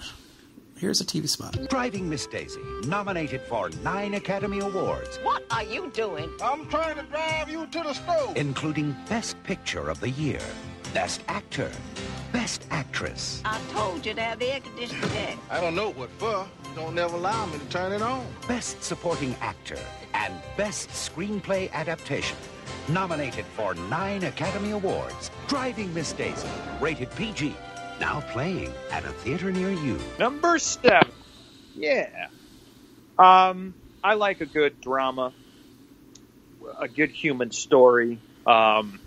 In the 80s, even the 70s, but obviously before that, you don't get to see too many nowadays because of the Marvel and all the Marvel films. And I'm not dissing the Marvel films, at least I'm not, trying to. I just love a good story, and you don't get too many of these unless it's a Netflix film or an art house movie. But this is Driving Miss Daisy, won the Oscar for 1989 Best Picture. I've always loved Jessica Tandy. We'll bring back the Hitchcock name. She was in The Birds. But Jessica Tandy won an Oscar for Best Actress for this. Morgan Freeman. Did Morgan Freeman win Best Actor? I can't remember. No, it was Daniel Day-Lewis won that year. Yeah. Okay. Was that for My Left Foot? Yeah, which is not on my list. Well, we had the single screen movie theater, and we'd call up the other theaters playing My Left Foot, and we'd say, "Excuse me, do you have My Left Foot?" "Yes, we do." "We'll give it back. We can't walk." And then we'd hang up because we were bored. Anyway, back to Driving Miss Daisy. What a wonderful story. I still think whenever I go to the store, I think, gosh, I'm going to go to the Piggly Wiggly. I don't know what that means, but I always think of that as the little general store that he drove her to and her little old car. Dan Aykroyd is fantastic in the movie, and I could be wrong. Again, I should have researched this, but I like to fly by the cuff of something. And I think he was nominated for Best Supporting Actor. I'm not sure. I should look that up. Anyway, Driving Miss Daisy, great score. A tame score, but a very memorable score by oh, shit. See, I should look this stuff up first. Tell me your thoughts of Driving Miss Daisy, and then I'll tell you some names. Okay. I don't like this movie. Okay, enough of you. That's my review. Oh, my Lord above. I saw it one time in 1989, and I was 14, and I just wasn't into it. And I haven't watched it since, because I just kind of did not sit well with me. Why didn't Driving Miss Daisy, a beautiful movie, sit well with you? I don't know. Maybe I just didn't want to see that story. I don't know. It just wasn't for me. I don't know. I'm not into those kinds of movies, especially like all the movies they've made since then. They're like white savior movies. Not for me, for sure. Well, Hans Zimmer did the score. Oh yeah. Well, I like Hans Zimmer. That's for sure. Well, it's like, oh, Hans Zimmer did that, because now it's like boom, boom. It's like, well, I'm not putting him down. I'm just saying he does great work. But just hear his beautiful score for Driving Miss Daisy is gorgeous. I love the scene in Stay Tuned where they do Driving Over Miss Daisy. That's pretty funny. Yeah, well, anyway. Best Supporting Actor nominee, Dan Aykroyd. Wow, was he really nominated? Wow. Yeah, he plays her son in the movie. And you should probably, I don't know, Michael, maybe if you don't like those types of films, don't watch it. Yeah. Do me a favor and don't watch it, Michael. Stick with your Apartment Zeros and your Earth Girls Are Easy. Because guess what? Miss Daisy ain't easy, buddy. I love Jessica Tandy. I've loved her ever since I grew up. 1985's Cocoon. Yes, another Ron Howard, but that's my favorite Ron Howard movie, Cocoon. It's such an underrated, beautiful film, and if you haven't seen it, 1985's Cocoon, get it. It's on Blu-ray. But anyway, Jessica Tandy has always been a wonderful actress. She's obviously long gone. She did Batteries Not Included, which was just as fantastic. Mm-hmm. Driving Miss Daisy, wonderful story, great soundtrack, wonderful. A lot of Oscars that year for this film, rightly so, and I love a good human story with some comedic tones. It's the Zanuck produced it, and Bruce Beresford directed it, and I really love this film. Why? Okay, I love Cocoon. Why is Cocoon out of print on Blu-ray? Can we find out? Is it? I don't know. Really, that's bullshit. That's weird. I don't like that. I don't like that because Cocoon is, to me, a masterpiece. Can you, if you ever work with Ron Howard again, can you say, hey, Ron, what's the story with Cocoon? What's the Cocoon? I remember asking Ron one night, I said, Ron, why isn't Splash on Blu-ray? And he looks, he goes, it's not? So I don't know if he'd know. Maybe he doesn't. Yeah. I don't know if he'd know if it's not, because he probably has a 70mm print. I understand why Splash isn't on Blu-ray, because it's Disney, and Disney is not very good with their Blu-rays. They don't seem to care. But 20th Century Fox, I guess now Disney owns Cocoon, so there you go. Is Cocoon on iTunes, maybe? It might be, but I try not to watch movies that way, so I like to own it in my hands. I want Cocoon in my hands. I just ordered a UK version of Cocoon on Blu-ray. I had the American one like a week ago from Amazon UK, because there's like a special edition of it, and I want it. And okay. I'll be doing that then. Yeah, Cocoon is in my top 10 of all time. All time. I'll order from the UK, but we need to find out why it's out of print in the US. It's very strange. It's a big hit.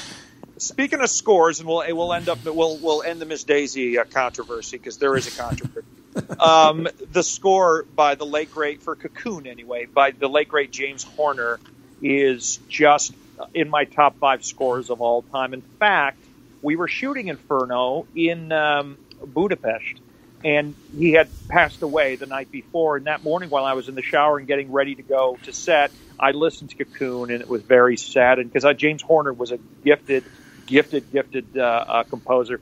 And I went in and I told Ron that I had listened to Cocoon, and Ron was, he was upset. This artist did a good number of his films, and it made them even more beautiful than they could possibly, anybody could possibly imagine. So anyway, one of my other favorite scores by James Horner, not to get too off target or on a tangent, is The Land Before Time. But anyway, really, really, really love James Horner and Jessica Tandy. It all goes hand in hand, because beautiful performance, driving Miss Daisy, driving Michael crazy. That's right. All right. What is my number 7? Let's get into that. Here it is. He's smart. Inside of about 5 minutes, I drank 14 glasses of champagne. He's sexy. He's funny. Why did you wrap yourself in toilet paper? Because it was cold. Zach Hutton would make any woman happy. The only problem is... Goodbye, Zach. He's trying to make every woman happy. Anything above +7 could be dangerous. Blake Edwards' new comedy, Skin Deep. Okay, I went with a comedy for my number 7. I went with the Blake Edwards comedy, Skin Deep. I love Skin Deep. I saw this at a midnight show at the Marlboro Theater. They were like, I remember going... Could you smoke in there? I was 14. In the Marlboro Theater? The Marlboro Theater. Sorry about that. I had the Marlboro Theater. I went... All right, this is pretty amazing, because I went... it was like Friday night. I went to see... The Burbs midnight show. Yeah. And then Saturday I saw Skin Deep midnight show. It was amazing watching. I loved the idea that I was like watching midnight shows, because it was so late, and because they were up the block from where I live, so I was just going to see movies by myself at midnight and seeing a kind of fairly adult movies. Like a movie like Skin Deep, which is an adult comedy, with John Ritter playing this, basically, a guy who is a male chauvinist, a writer who's conflicted. He has problems with his work, because he has problems in his own life, in his sexual life, and with his wife, and he basically keeps cheating on his wife, and then he goes on a series of misadventures. This movie follows his misadventures of dating women and embedding women, and of course it leads to many zany antics as you would expect, with John Ritter in the lead, and that's what I love about it. Kind of takes what you love about John Ritter and then putting it in an adult movie form, in an R-rated movie form, and you just kind of follow this guy and all these set pieces, and that's what Blake Edwards did really well. He was a master of making these kind of screwball comedies and making them for adults, and so I was in heaven watching this movie in 1989 and laughing my ass off, and then it had a pretty good supporting cast, with Vincent Gardenia, who was a native of the area that I lived in Bensonhurst, Brooklyn. You had Joel Brooks and his wife, Dee Dee Rescher, who I loved her character because she was always laughing her ass off at this hapless idiot, this man-child who doesn't take responsibility for himself. And of course, this movie is all about growing up and taking responsibility for your actions and yourself, and all about the bruised male ego, and so many smart things in a silly movie. And that's what I loved about Blake Edwards films. And I like the surreal touches that he has in the movie. And of course, all the ladies in the movie are great. You have T.D. Crosby, Chelsea Field.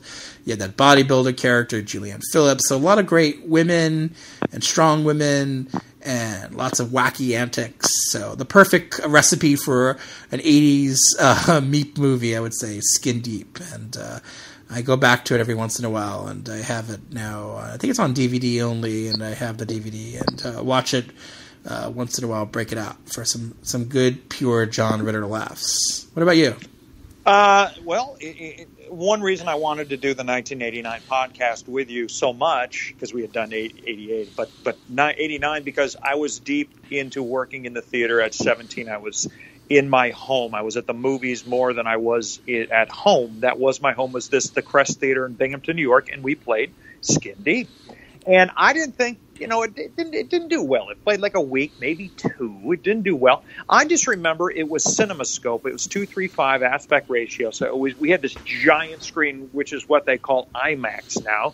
These were movie theater screens that we used to get anyway without having to pay a premium. But that's another story. Just regular movie theaters then. Yes. Like a single screen. Let's get 800-seat movie theater. And the Crest Theater was my favorite theater. I'd seen Temple of Doom there as a kid.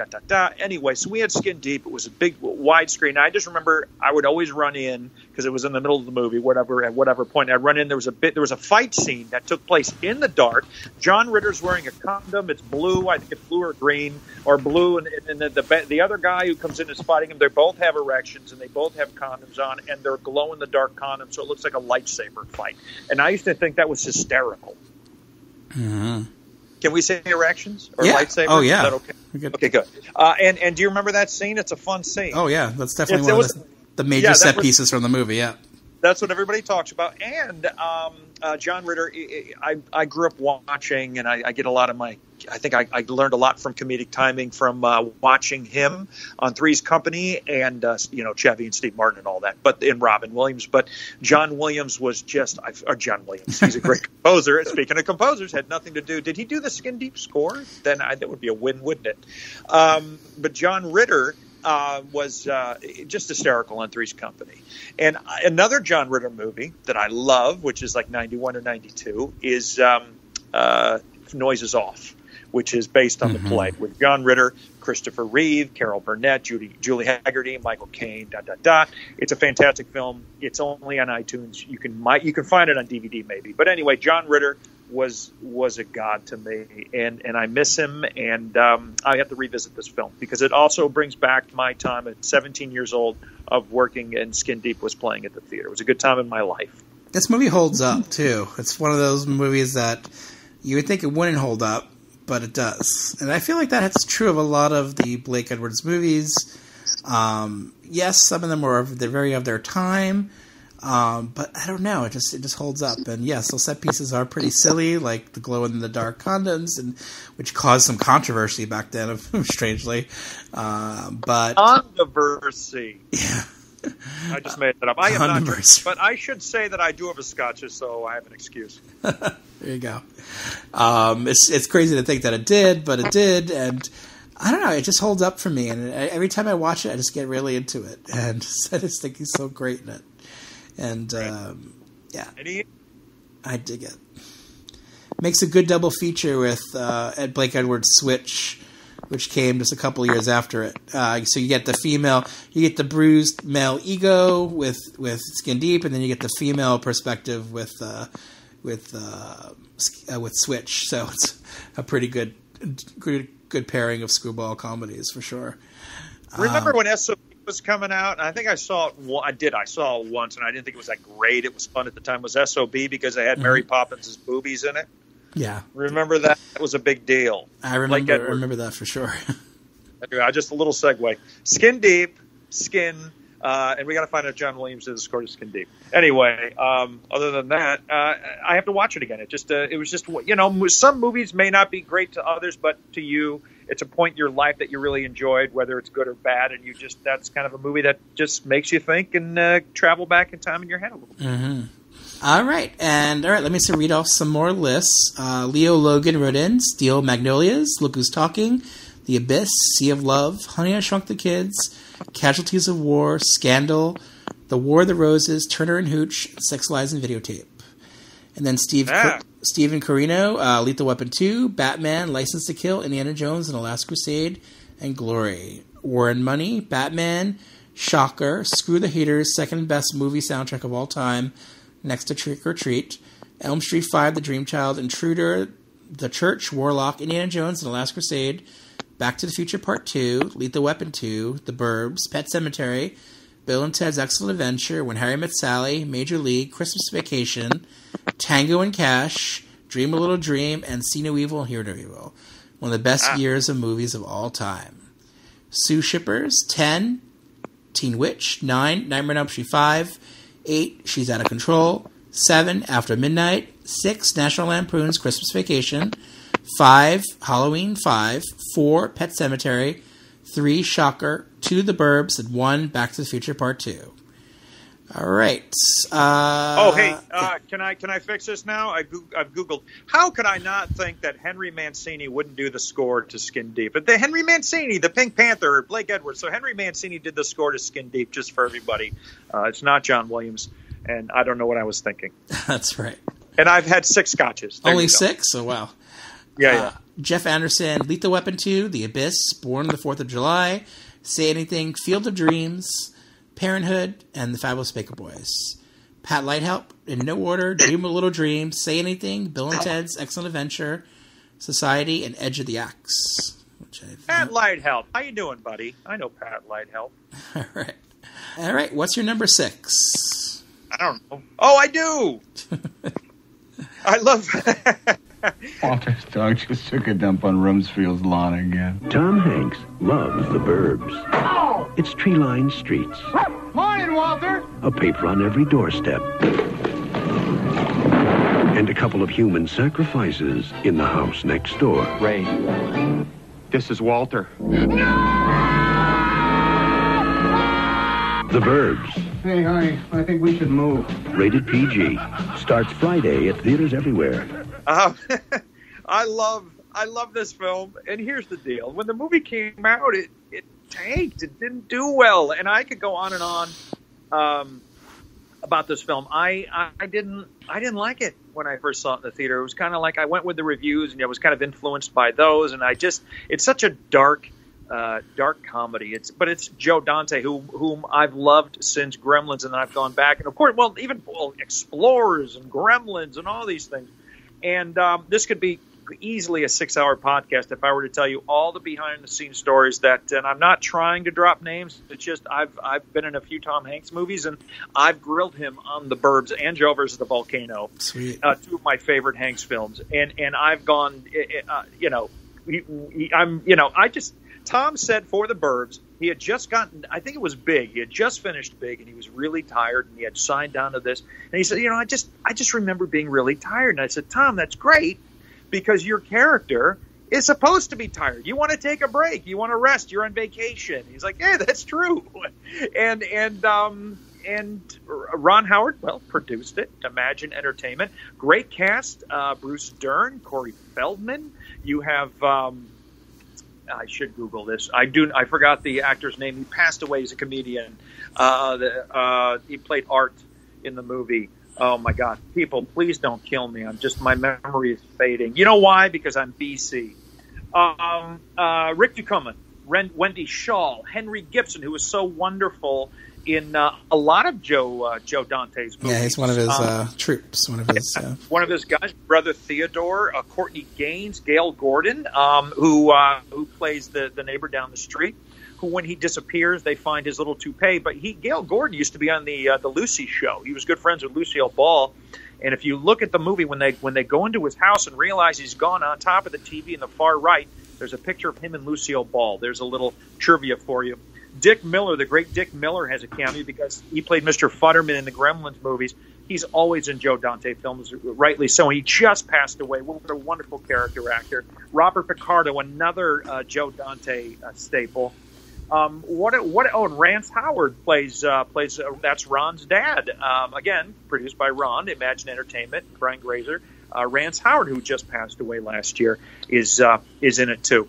It's a fun, quirky film. It's a dark comedy. Tom liked it because, you know, he liked the split schedule. You'd come in the afternoon, you'd shoot most of the evening because the movie was mostly nights.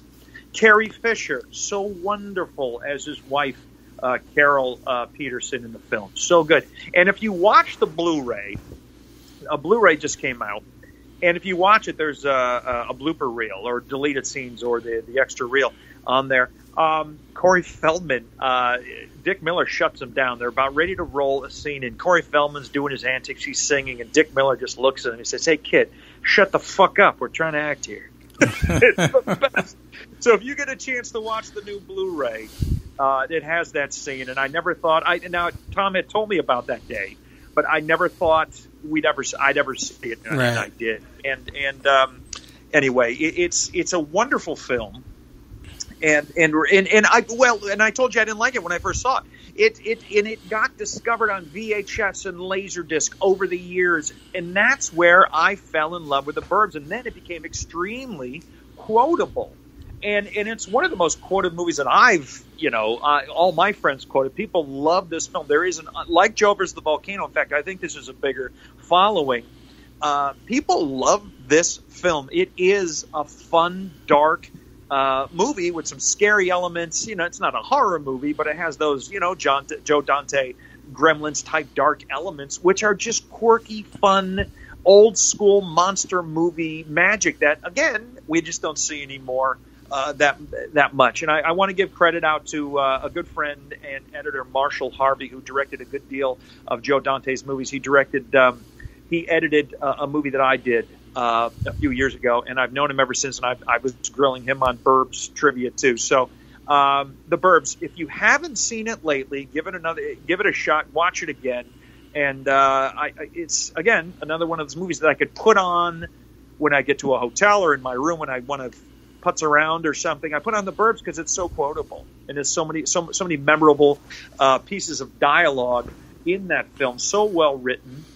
And the music is by Jerry Goldsmith, who did a lot of Joe Dante's movies, and this is one of his best scores, along with Poltergeist, and I actually love Twilight Zone, the movie score, which Joe Dante also directed a segment. So I'll stop gabbing, but I could go on for days, like I said on The Burbs. There's so many stories, and I love The Burbs. And Michael, please tell me you like The Burbs. I don't like The Burbs. Michael, love The Burbs. I hope Morgan Freeman drives over you, Miss Daisy. You look up, your last breath, and you see Miss Daisy in the back of the window laughing. I love The Burbs. Okay, good. You like The Burbs. You love The Burbs. I don't like The Burbs. I love The Burbs. Okay, good. Thank God. Yes. Like I mentioned with Skin Deep, it was the movie I'd seen the day before, or one of I can't remember the exact time. I'm pretty sure I saw The Burbs that Friday midnight, and then it was Skin Deep, and I just fell in love with it because it was so like it was like getting a comedy and a horror movie in one, and 2 for 1, and you're getting Gremlins. Exactly like Gremlins. Great double feature with Gremlins, by the way. That was basically Joe Dante's aesthetic throughout the 80s, even in a movie like The Howling, which is a horror movie, but also it's a pretty funny movie too. It has a comic sensibility to it, and a lot of these Joe Dante movies have both, and that's what's so great about them. And The Burbs was the movie he did before he did Gremlins 2, which became a full-out crazy comedy. Here he was kind of trying to find a balance, but I love that it was a studio movie, this movie, because it's so out there and outlandish. And shot at Universal Studios Hollywood, and sometimes the street is closed off because for years they were doing not Gilmore Girls, but Desperate Housewives there. That street has the Munsters house, the Leave It to Beaver house. In fact, they had to move, from what I understand. I was a tour guide there at Universal. I believe, from what I remember, they had to move the original Leave It to Beaver House, to build the Klopex home. Nice. You can literally move a house. It's a back lot, and it's sitting at the top of the hill at Universal. That's not a part of the tour. The actual house from the Leave It to Beaver TV show, and they can't move it again, or it'll fall apart. You don't want Beaver's house all over the road. You don't want spilled beaver all over the road. No. I don't know what that means. I have no idea what that means. Yeah. So if you're in Hollywood, visit Universal Studios, take the tram tour, and if you're lucky enough, they'll take you down that street. You might recognize some of those homes, all shot on the back lot. All of it shot on this one street at Universal Studios in Hollywood. Did you get to point out to people that it was the Burbs? Yep. That's awesome. And you can actually show clips. You can play monitor clips of the Burbs, and it was great. And we actually, we had a blast. I just love it that it became my tour is like the Burbs tour when we landed on that street. Of course, you want to point out the house from Harvey, which is Jimmy Stewart's home in the film, and you want to point out the Invisible Rabbit. He's waving to you folks right now, and you want to point out the Leave It to Beaver house now that they have there is from the film, so whatever. But they have the Munsters house, which they haven't moved, which is still there. But it is still that street is still kicking. That's pretty awesome. Yeah, I love it, and I love the Burbs. I could watch that one a lot. I'm glad the Burbs is still kicking, and I miss Carrie Fisher. I do. When I watch that film, she's so grounded and so loving and so perfect and real and natural in the film. She's just wonderful. You know what a good double feature also is? You could put the Burbs with Pee-wee's Big Adventure. I could see that. Yeah, there's definitely that kind of sensibility in both those movies. And everything that they have in both films are dark. They get dark. There's a touch of the surreal in both films, and Joe Dante wasn't afraid to go to those places, which was great. No, you're absolutely right, because he grew up watching monster movies. I mean, one of his first films was Piranha, you know. And really quick, in the little piece of trivia, in The Burbs, Tom Hanks is in bed watching TV, and he's watching Mr. Rogers' Neighborhood, and Tom just played Mr. Rogers in an upcoming movie called You Are My Friend. And you worked on A Beautiful Day in the Neighborhood. They changed the title. My bad. You worked on that film, too. I worked, a little bit behind the scenes stuff with Tom, but yes. That's cool. Yeah. All right. And I love that Tom is, even though he was tired while making it, still has some fond memories, which is good. Yeah, exactly. Well, I evoke those. I don't evoke those. I don't even know what that means. I get them out of him because, not that he doesn't want to talk about it. It's just like, Tom, tell me about the day. He's like, oh, here he comes again. Anyway, it's good. He's a great guy, and he is just fantastic in the film. He really is, and I'm not just saying that because I know him and all that hoo-ha, but I'm just saying his performance is like when he used to do all these comedies like Big. And Jover's the Volcano and the Burbs. He's funny. He's a funny guy, and he still is. He still is a funny guy. Mm-hmm. I do miss those comic days too, though. We all do. Yeah. All right. Here is my number 6. Here is the trailer for it. Everybody thinks I'm dancing for them. It's an act. First, it was a seduction. I don't care about the people watching me. Not true. Neither one of them could resist. You use men. You're hurting me. No! They're both victims of the night and of each other. His presence frightens her. You called me. There's a dark space in their soul, a little piece of death. Their torment binds them together. Say, we both live off the energy of other people. We can't change who we are. What are you? I'm not even human. Tell me about your world, and at sunrise I'll end your pain. Between the dusk and the dawn,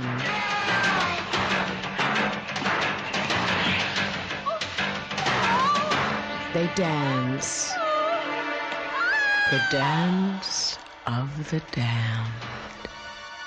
Okay, that's Dance of the Damned, starring Tom Hanks.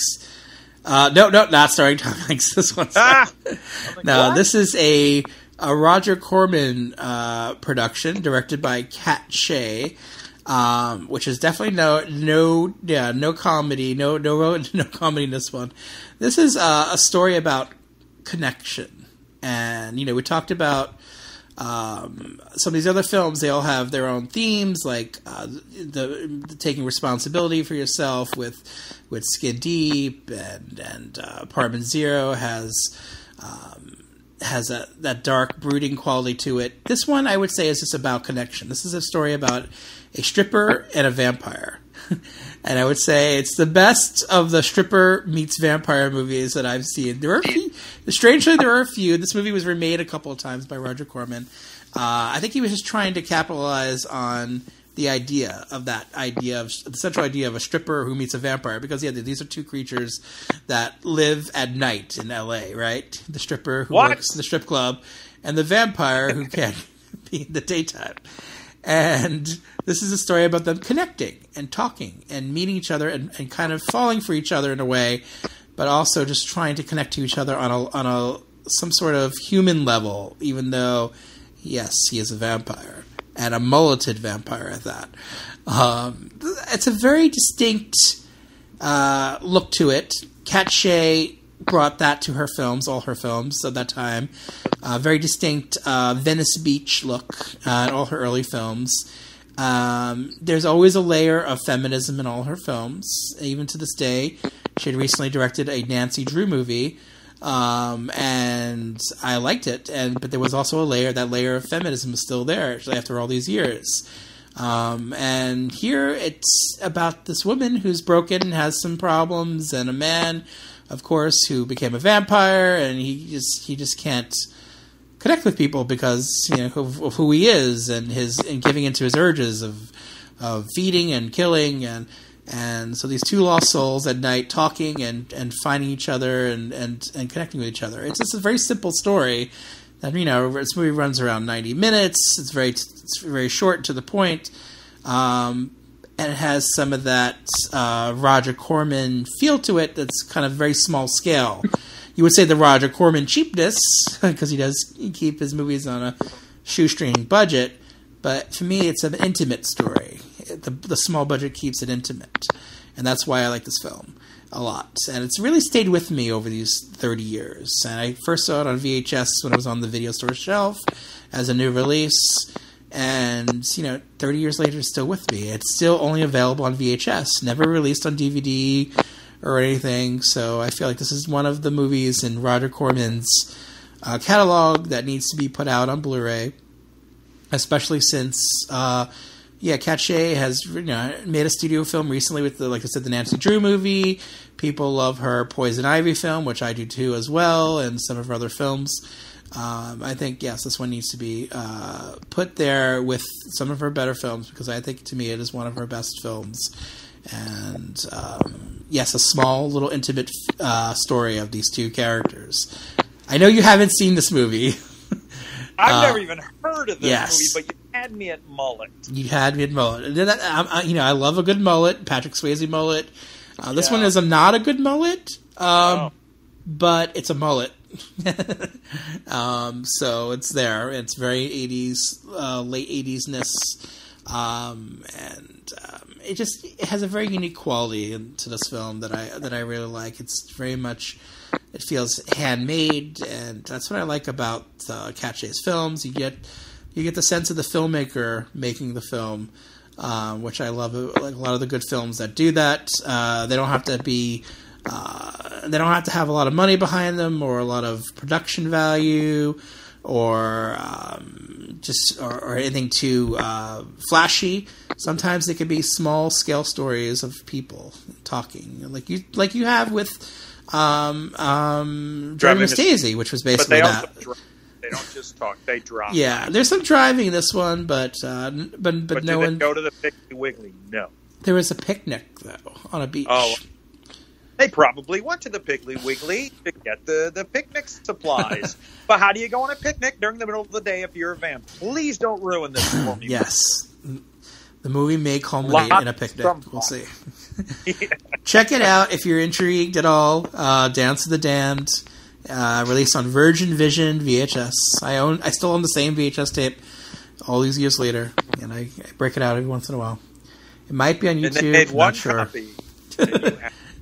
You might have to look for it on YouTube. I'm not sure, but it might be out there somewhere, people. But there it is. Why don't we make our own video label? We'll get the rights to these quirky little films we like, and we'll call it Do Meep Video. What do you think? Maybe. I would be up for that, for sure. We could do commentaries on every one of them. All right. What's your number 5? I do a commentary on that one, yeah. Okay. I'd rather hear the filmmaker talk about it, but I'll do commentary. Well, we're not going to pay them for that. All right. Yeah, that's true. Yeah. What's your number 5? Number 5. This is a little film. You Very little probably film. can find it. An Yeah, indie film.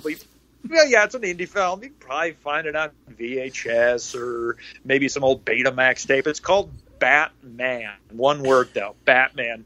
It stars Michael Keaton, a.k.a. Mr. Mom, Jack Nicholson, a.k.a. the guy from The Shining, Kim Basinger, or was it Basinger? I think it's Basinger. I don't think anybody ever knew. It's like, I've heard people say Ralph Macchio, but I think it's Ralph Macchio. Anyway, Ralph Macchio has nothing to do with this. Kim Basinger's in it, Robert Wall, Pat Hingle, you can tell him on IMDb. Billy D. Williams, Michael Gough played Alfred, one of my favorite Alfreds until Michael Caine came on. You can only play Alfred if your name is Michael.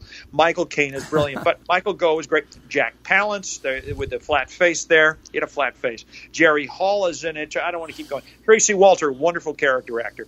Anyway, Batman, huge movie. What am I going to tell you about Batman that you don't already know?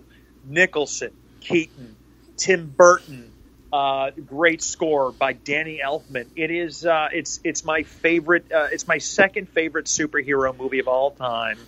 Right behind Superman, the movie, directed by Richard Donner, with the great Christopher Reeve and Margot Kidder. But Batman, that's a great double feature, Batman and Superman, not in that order. Batman is dark, very Tim Burton. I love the sets. And do you know what's missing? And I love the Dark Knight movies that are out now. Don't get me wrong, the Christian Bale one. There's one thing that's missing from them, though, a major character that at least the first 2 Batman films had that Tim Burton put in this film. Do you know what they are, Michael? You know what character is missing in the Batman movies? Yes. I don't remember the Nolan ones all that well. I didn't like them. So, Michael, do you know what's okay? Here's what's missing: Gotham City. Oh, Gotham yeah, City true. is its own character in these films, and I love that. I love the setting, the look, the lighting, the cinematography. It's all the same thing, but I'm just spreading this out to make it a 7-hour podcast. I do love Batman. Not so hot on the other ones. The sequel, yeah, I love Michelle Pfeiffer and Danny DeVito, but it just for me it was all right. Mechanical Penguins, whatever. But I do love the original Batman, 1989. Michael Keaton will always be my Batman, and so will Adam West. Michael, what about you? This is a little film. I don't know if you've heard of it. I think I saw it. Plastic suit. Yes. I think I saw it, but I don't remember what it's about, so I might have to revisit it. Well, there's a guy who falls in a vat of acid. He's not a vampire, but he looks like one, maybe. He's got he's Jack Nicholson, who I don't want to say he steals the show, because when Michael, here's the cool thing about Michael Keaton. You don't always want him to be like, when you see the movies, when you see some superhero films, you want him to get in costume. I kind of like Michael Keaton as Bruce Wayne, when he's like, "You want to get nuts? Let's get nuts." Yeah. But I used to love Adam West as much as I love Adam West. You wanted to see him as Batman, and I'm not trying to knock Adam West. They're just 2 very different actors. I love Michael Keaton. I think he's fantastic, but I like when he's not Batman, because he's Michael Keaton. He could be a little more loose and a little more like the Michael Keaton you know and love. And I know he's playing Bruce Wayne. He was just a different version of Bruce Wayne. That was a choice that was made. Right. And he's fantastic. Anyway, and I loved watching on the same superhero DC token, Christopher Reeve plays Superman because his hair was parted different ways when he was Superman and Clark Kent. And I don't know if you ever noticed that. Mm-hmm. And his whole demeanor, the way he would walk and talk, was different when he was Clark Kent. So you loved seeing him both ways, which is fantastic. As an actor, you can be so diverse and so amazing. But anyway, back to Batman. Love Michael Keaton. Love the whole cast. I think everybody's fantastic in this film. And it has Prince music. And oh my God! Yes, it does. Prince, Danny Elfman, Michael Keaton, Jack Nicholson. What more could you want? It's got a lot. Jam-packed for you. Jam-packed. All right, guys, we're going to take a break, and we'll be back right after this. Same bat time, same bat channel.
We're back, and what is your number 5? Oh, I have a feeling I know what it is. That's you. What's your number 5? What's my number 5? Oh, that's right.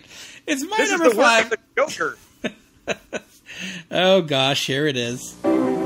Steel Magnolias. I'm gonna make you very happy. 4 stars. Yeah! Says the New York Daily News. Shelby loves you very much. I hope so. Cost me $60 to rent this sucker. Jeffrey Lyons raves, this is what going to the movies is all about. It takes some effort to look like this. Oh, I can see that. And Joel Siegel calls it 2 hours of wonderful. I love it. Steel Magnolias, rated PG. Now playing at a theater near you. I went with a traditional movie with my number 5. A movie that was a big hit in 1989, Steel Magnolias. Aww. I love Steel Magnolias. I love it. I really like. I think it's such a sweet film. I mean, sad, tearjerker, yes, but also sweet and also really funny. It has a lot in it, kind of packed in it. But can I ask you this? Why, you talking to me? Yes. Okay, good.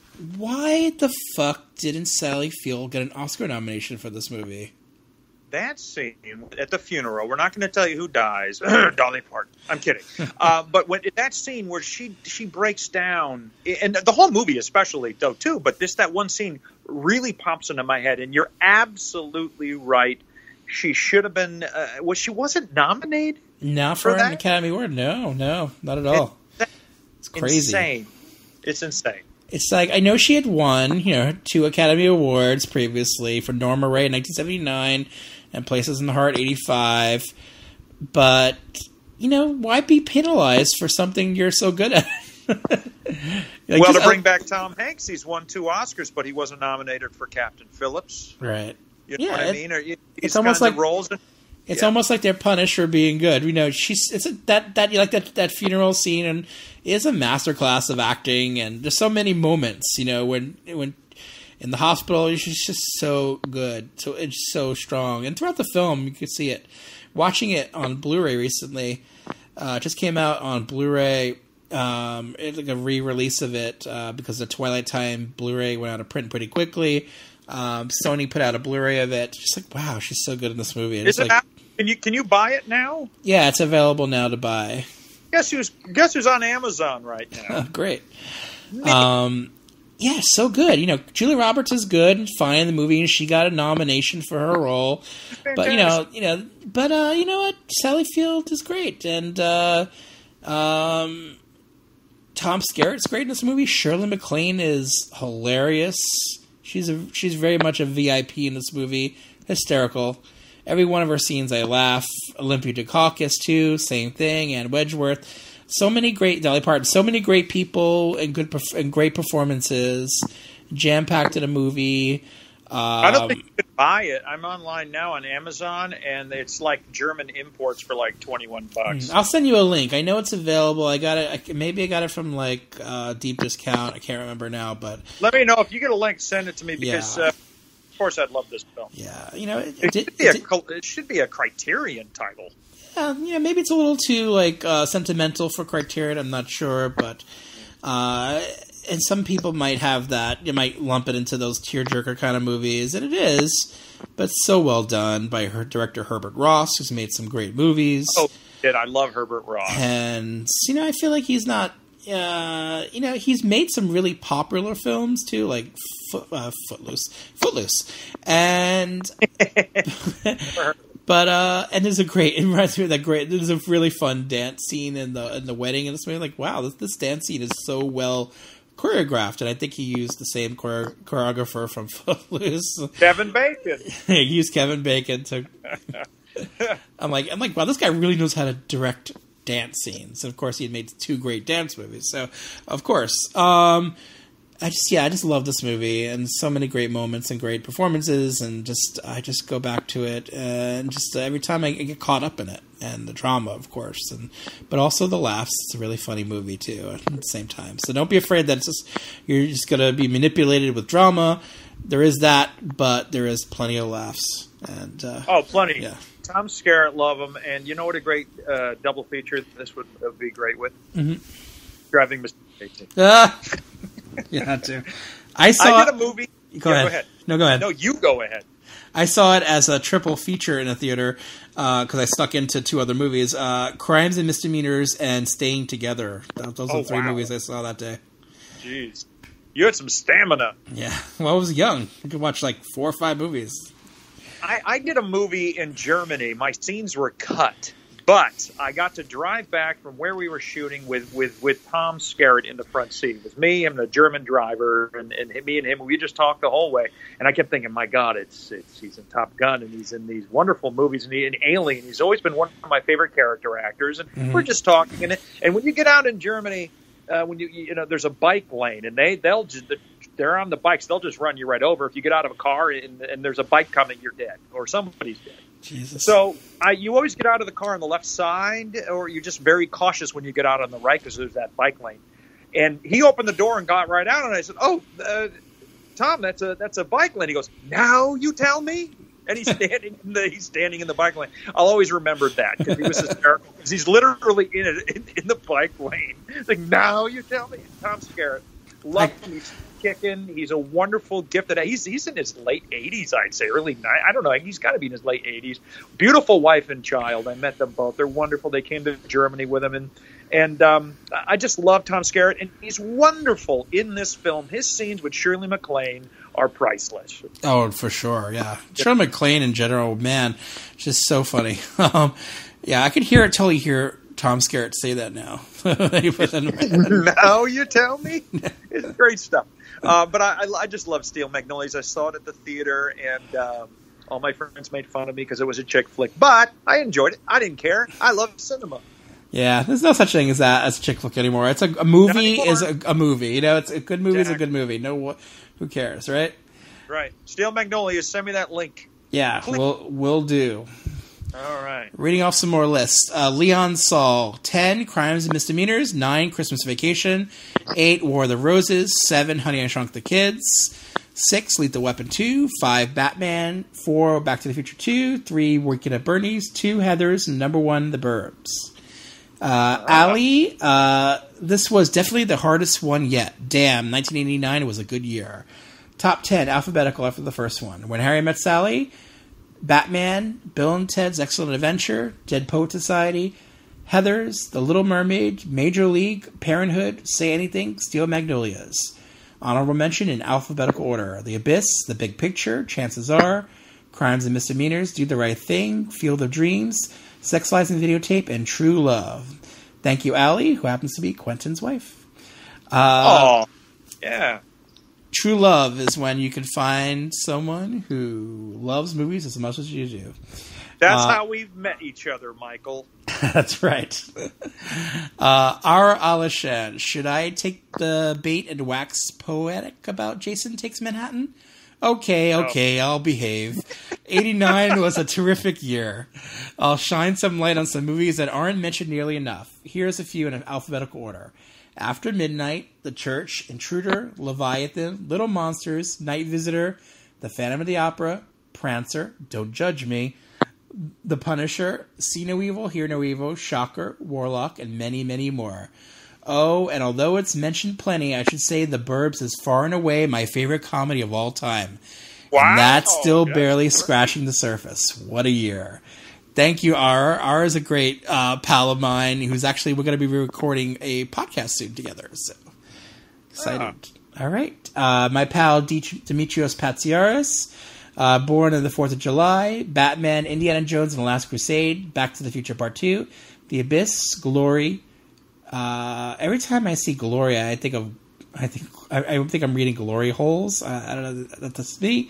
Just don't say Gloria. There's a big difference. Glory Holes. I'm just going to say Glory Holes. Glory Holes, Pet Sematary, Bill and Ted's Excellent Adventure, The Burbs, Do the Right Thing. Honorable mentions to the following. Ghostbusters 2, Parenthood, The War of the Roses, Black Rain, Ghostbusters 2 again. I think I wrote it twice. Shocker, Cyborg, Star Trek 5, The Final Frontier.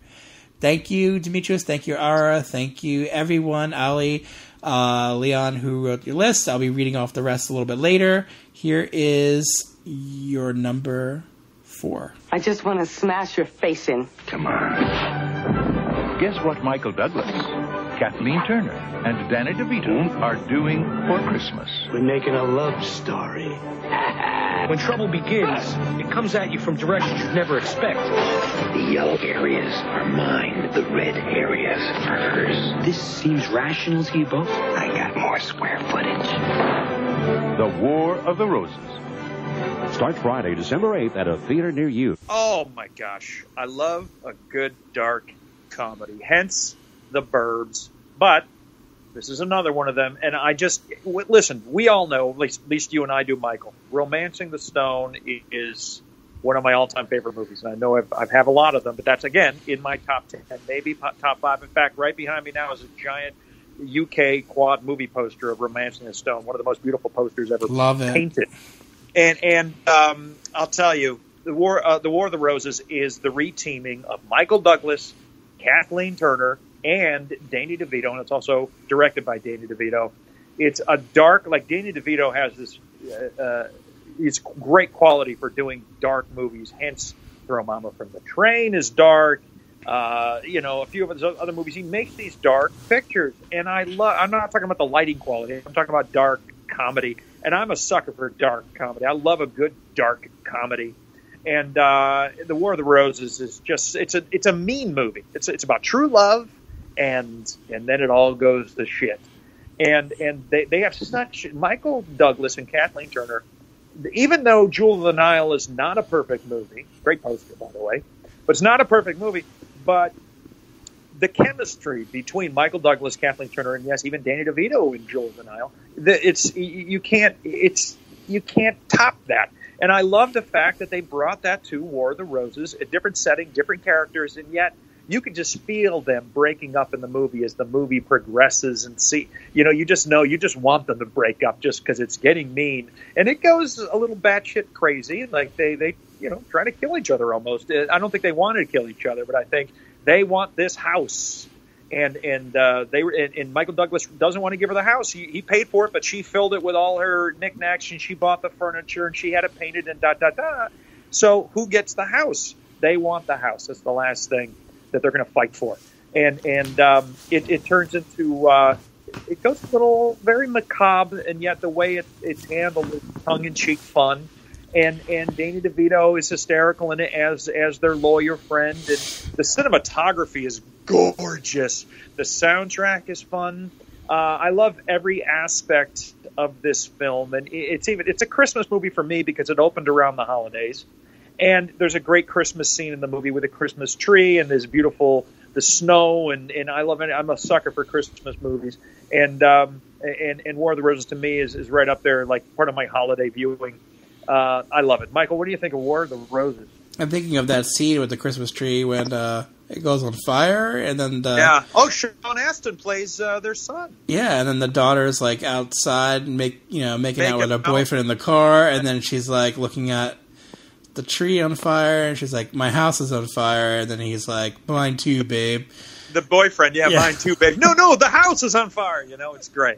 And Michael Douglas, they have to put the tree out because it's on fire because it was a short the fuse, and he pulls out like anybody would the fire extinguisher, and he has to read the directions before he can use the fire extinguisher. There's so many great bits in the film. So many, yeah. Oh, yeah, and I think, is it Criterion? I want to say Criterion put it out. I don't have the Blu-ray. Yeah, I think it's 20th Century Fox Blu-ray. Oh, well, there's a beautiful Blu-ray. You can watch. I used to have the Laserdisc, and the commentary by Danny DeVito is priceless. And there's a great making of. I believe it's on the Blu-ray. I might be getting my Laserdisc Blu-ray special features confused, but they put a beautiful package together, and it's a gorgeous Blu-ray. So if you like the film or love the film or haven't seen it in a while, pick up or rent it, if you haven't seen it in a while or haven't. But if you do remember liking the film, get the Blu-ray. It's so worth it. It's such a great Blu-ray packed with special features. Oh yeah, that Blu-ray is great. I love that Blu-ray. I think I had the laser too, and I remember it being special because it felt like someone was really taking their time to put together these extras, and you really get the sense that Danny DeVito was really behind it. And same thing with the Blu-ray. They ports over all the special features, and it just you really get the sense of this movie that there was someone really with a vision, and just to make a really dark comedy, and to take these characters, these actors you really know and love, and use their chemistry in the most interesting way. Because it's about a movie about a failing marriage and the fallout of a failed marriage and where it can go and the really dark places it can go, but then using that as a template and then taking these really charismatic actors who have this amazing chemistry together and just letting it go to those places because you trust that the filmmaker is going to make it work and that these actors are going to make it work, and you're totally along for the ride in this one.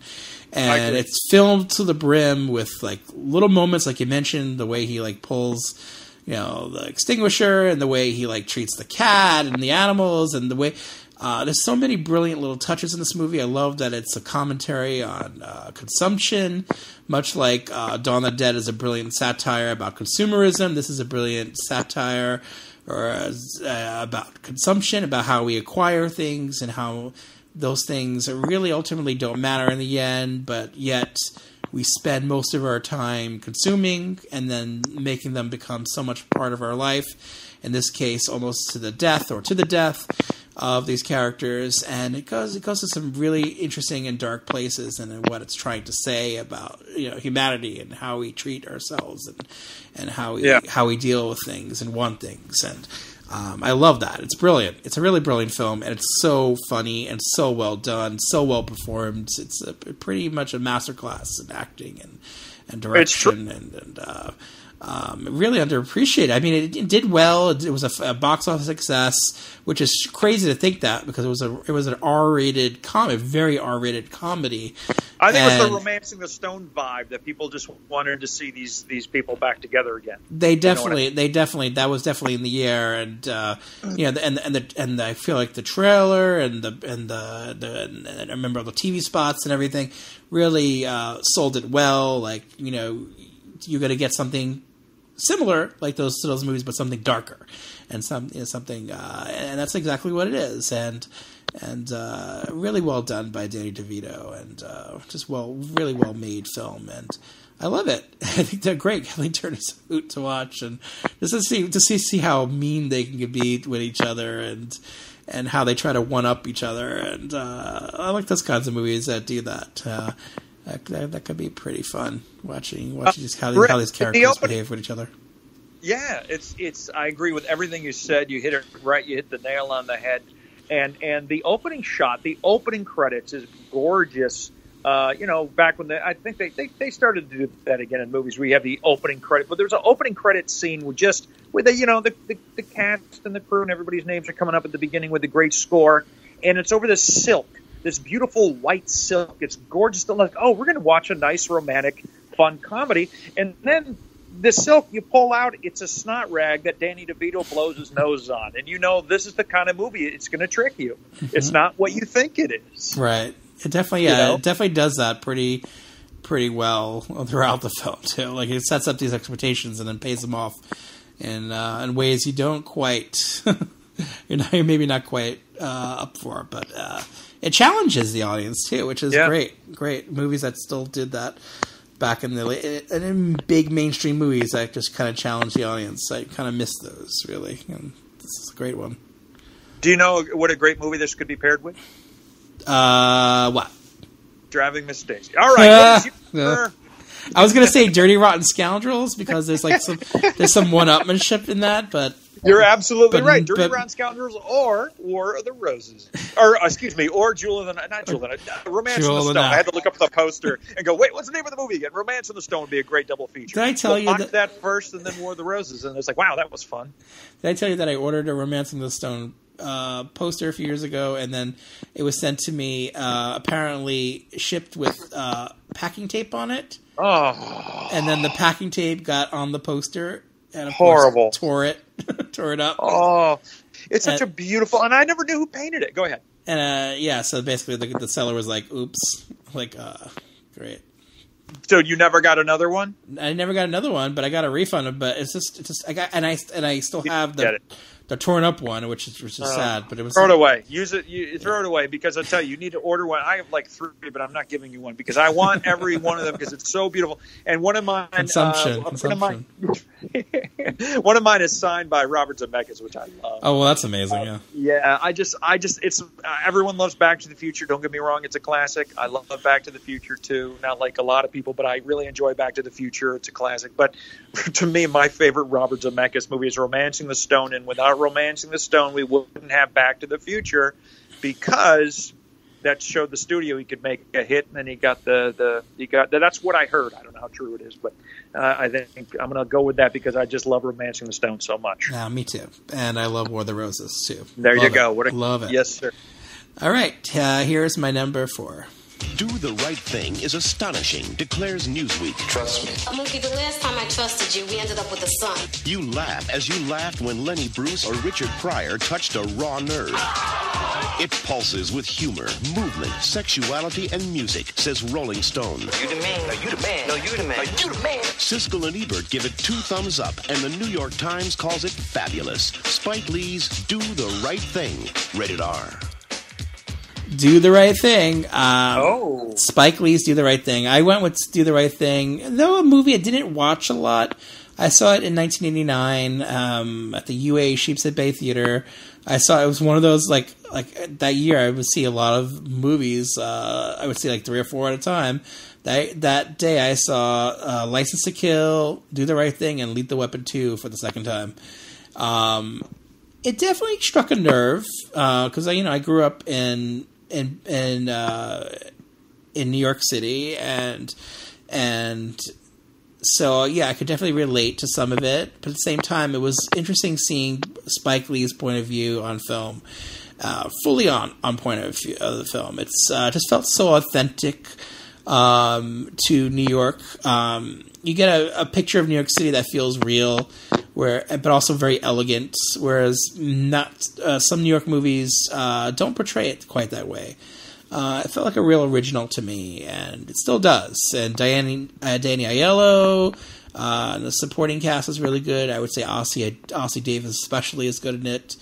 I would say Spike Lee even gives a good central performance. Maybe his sister not so much, but I think he does. And I'm not not often where directors to suddenly decide that they're actors, become actors, are always that successful. But I think he's good in this film and a good protagonist. And Ernest Dickerson's cinematography is amazing, and the look and feel, again, so authentic but also stylish at the same time. And of course the music, the jazzy music is great. It adds another level to the film. It's a really powerful film, of course, about people and where things can go with racism, and I think Spike Lee really hit it out of the park with this movie. This was his third film, and he was coming off of School Days, which I don't remember too well. That was his sophomore effort. Some would say sophomore slump. I liked his debut film, She's Gotta Have It, so I don't really remember School Days as much, but I really, when he got to his third film, I really struck a chord with me. And of course the audiences. It left an impression, and Criterion's putting out the Blu-ray really soon, which is great. Can't wait to have it. And I think it's just a film that's held up really well over this past 30 years, and it continues to really move people and touch people in its way. And definitely one of Spike Lee's best films. And I really liked Black Klansman from last year as well. Great film. How about you? Have you seen Do the Right Thing?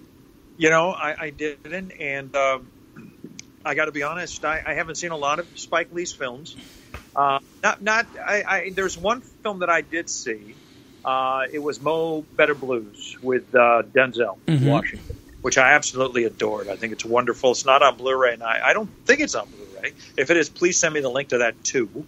But I love Mo Better Blues, but I think I was just working so much in upstate New York and Binghamton. I'm not sure. I think it did play.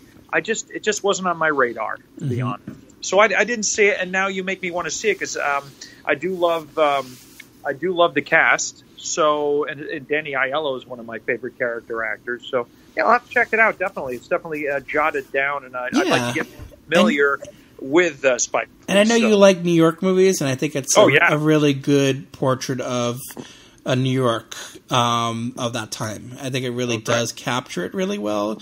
It felt really, like I said, authentic. It's about a really hot day in New York and where things go. And that's great. And I think it's just so well done, and I really, really, really like it. So I had to include it here.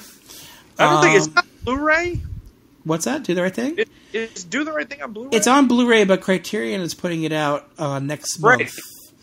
In a special Criterion edition. So I haven't on DVD, but I held out on the Blu-ray because there was a DVD Criterion, and now there's a Blu-ray Criterion, so that's great. All right, cool deal. I'll definitely be checking it out. Happy about that. What's your number 3? Number 3. I give you the Griswold family Christmas tree. Deck the halls as you desire. Hope you're not getting sap all over your sweater, Clark. White cat nibbling on a wire.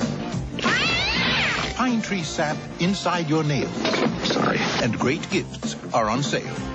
Wouldn't be the Christmas shopping season if the stores were any less hotter than they are. Chevy Chase. National Lampoon's Christmas Vacation. Rated PG-13. Starts Friday, December 1st at a theater near you. Number 3. Speaking of Christmas movies, of course I'm going back to the War of the Roses. National Lampoon's Christmas Vacation. We all know from this podcast, if you've been listening intently and carefully, Chevy Chase was inspired by him. He's one of my favorite. He's one of my very favorites. He's up there with Steve Martin, Robin Williams, all those comedic guys, John Ritter. I love Chevy Chase movies, especially, Saturday Night Live, Chevy Chase, Foul Play, Chevy Chase, Seems Like Old Times, Chevy Chase, Under the Rainbow, Chevy Chase, Fletch, Vacation, yada, yada, yada. Yeah, the early Chevy Chase I love, and I just think he's hysterical. I even loved Community when he was on Community. In fact, I watched Community because Ken Jeong and Chevy were both together in one show. So National Lampoon's Christmas Vacation is a no-brainer that it would make number 3. It's a holiday favorite, right up there with Scrooged with Bill Murray. It's another; those two are hand in hand. Two of my favorite, probably top 2 favorite Christmas movies. And Scrooge with Albert Finney. But we'll talk about that on a holiday episode, Michael. Yeah, for sure. But National Lampoon's Christmas Vacation is just hysterical, and really, like Batman, I really probably don't need to go. It's up there now, in my opinion, from what I also see with my friends and with all the merchandising. It's up there with It's a Wonderful Life and A Christmas Story as a bona fide holiday Christmas classic. And it really is. There's some great, great, great characters. Randy Quaid practically steals the show. Chevy, of course, holds his own. Beverly D'Angelo and just Johnny Galecki and is in it, plays his son, the youngest of the Rusties from all the different Rusties that have been in all the vacation films, and Juliette Lewis. And it's just all the characters, all the actors who play the grandparents. It's just everybody is just brilliant in this movie. Great editing, great sets. It was shot primarily at the Warner Brothers Ranch studio here in Burbank, apparently during the summer. So all that fake snow and all that stuff, they had to pretend like it was cold. That's why nobody can't see the Bretts, because they literally shot it down the street from my house here in California, in Los Angeles. Christmas Vacation, just a fun movie that you just never tired of. And in fact, I look forward to Christmas, not just because I get to put up my Christmas tree, but because of those films, Scrooged and Christmas Vacation. Michael, what do you think? I think it's a movie about Christmas and a vacation. Yes. Okay. All right. So no. You don't think it's good as I do? No, I like Christmas Vacation. I definitely do. It's weird because I didn't celebrate Christmas growing up, so it was hard for me to fully connect to Christmas movies. But over the years, I've grown to appreciate them more. And Christmas Vacation is definitely a cozy sweater of a Christmas comedy, I would say. And a cozy Christmas sweater of a Christmas. Exactly. And, of a Yuletide favorite. Yes, I enjoy licking its candy cane goodness. Oh my gosh, I don't know what movie you're watching, but send me the link to that too. You know, I'm watching Scotch, the movie right now. Yeah, I'm sure you are. So you didn't primarily grow up, surrounded by Christmas. Obviously, people celebrate different things. I celebrate movies, no matter what they are. Mm-hmm. I don't know what the hell I'm talking about. But anyway, Christmas Vacation. So it's not something that you find is you treasure as much as I do. Oh, it's not like a perennial favorite because I didn't grow up with it, but I've grown to definitely appreciate it over the years. I feel like I've seen of all the vacation movies, I'd probably have seen European Vacation the most. I love that film. I feel like people shit on that too. Oh, that's crazy because I really like that one. Yeah. So that's probably the most comforting to me of the vacation movies because I watched it so much as a kid. Amy Heckerling directed that one, and so yeah. So I always think of like those characters. I always think of that Rusty and that and those misadventures in Europe. But I definitely dig Christmas Vacation. I don't remember Vegas Vacation that well. I think the most quotable thing in Vegas Vacation is everybody the movie's not good. It's not really that good. There's a couple of bits like Rusty, Mr. Papagiorgio. He gets the fake ID in Vegas, and so everybody's Mr. Papagiorgio.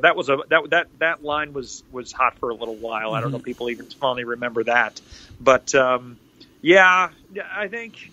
I love the first 3 vacations, and then they just kind of, whatever. You know what I'm going to do? save it. I do Patreon episodes where sometimes I focus on like a franchise of usually of 4 movies or so.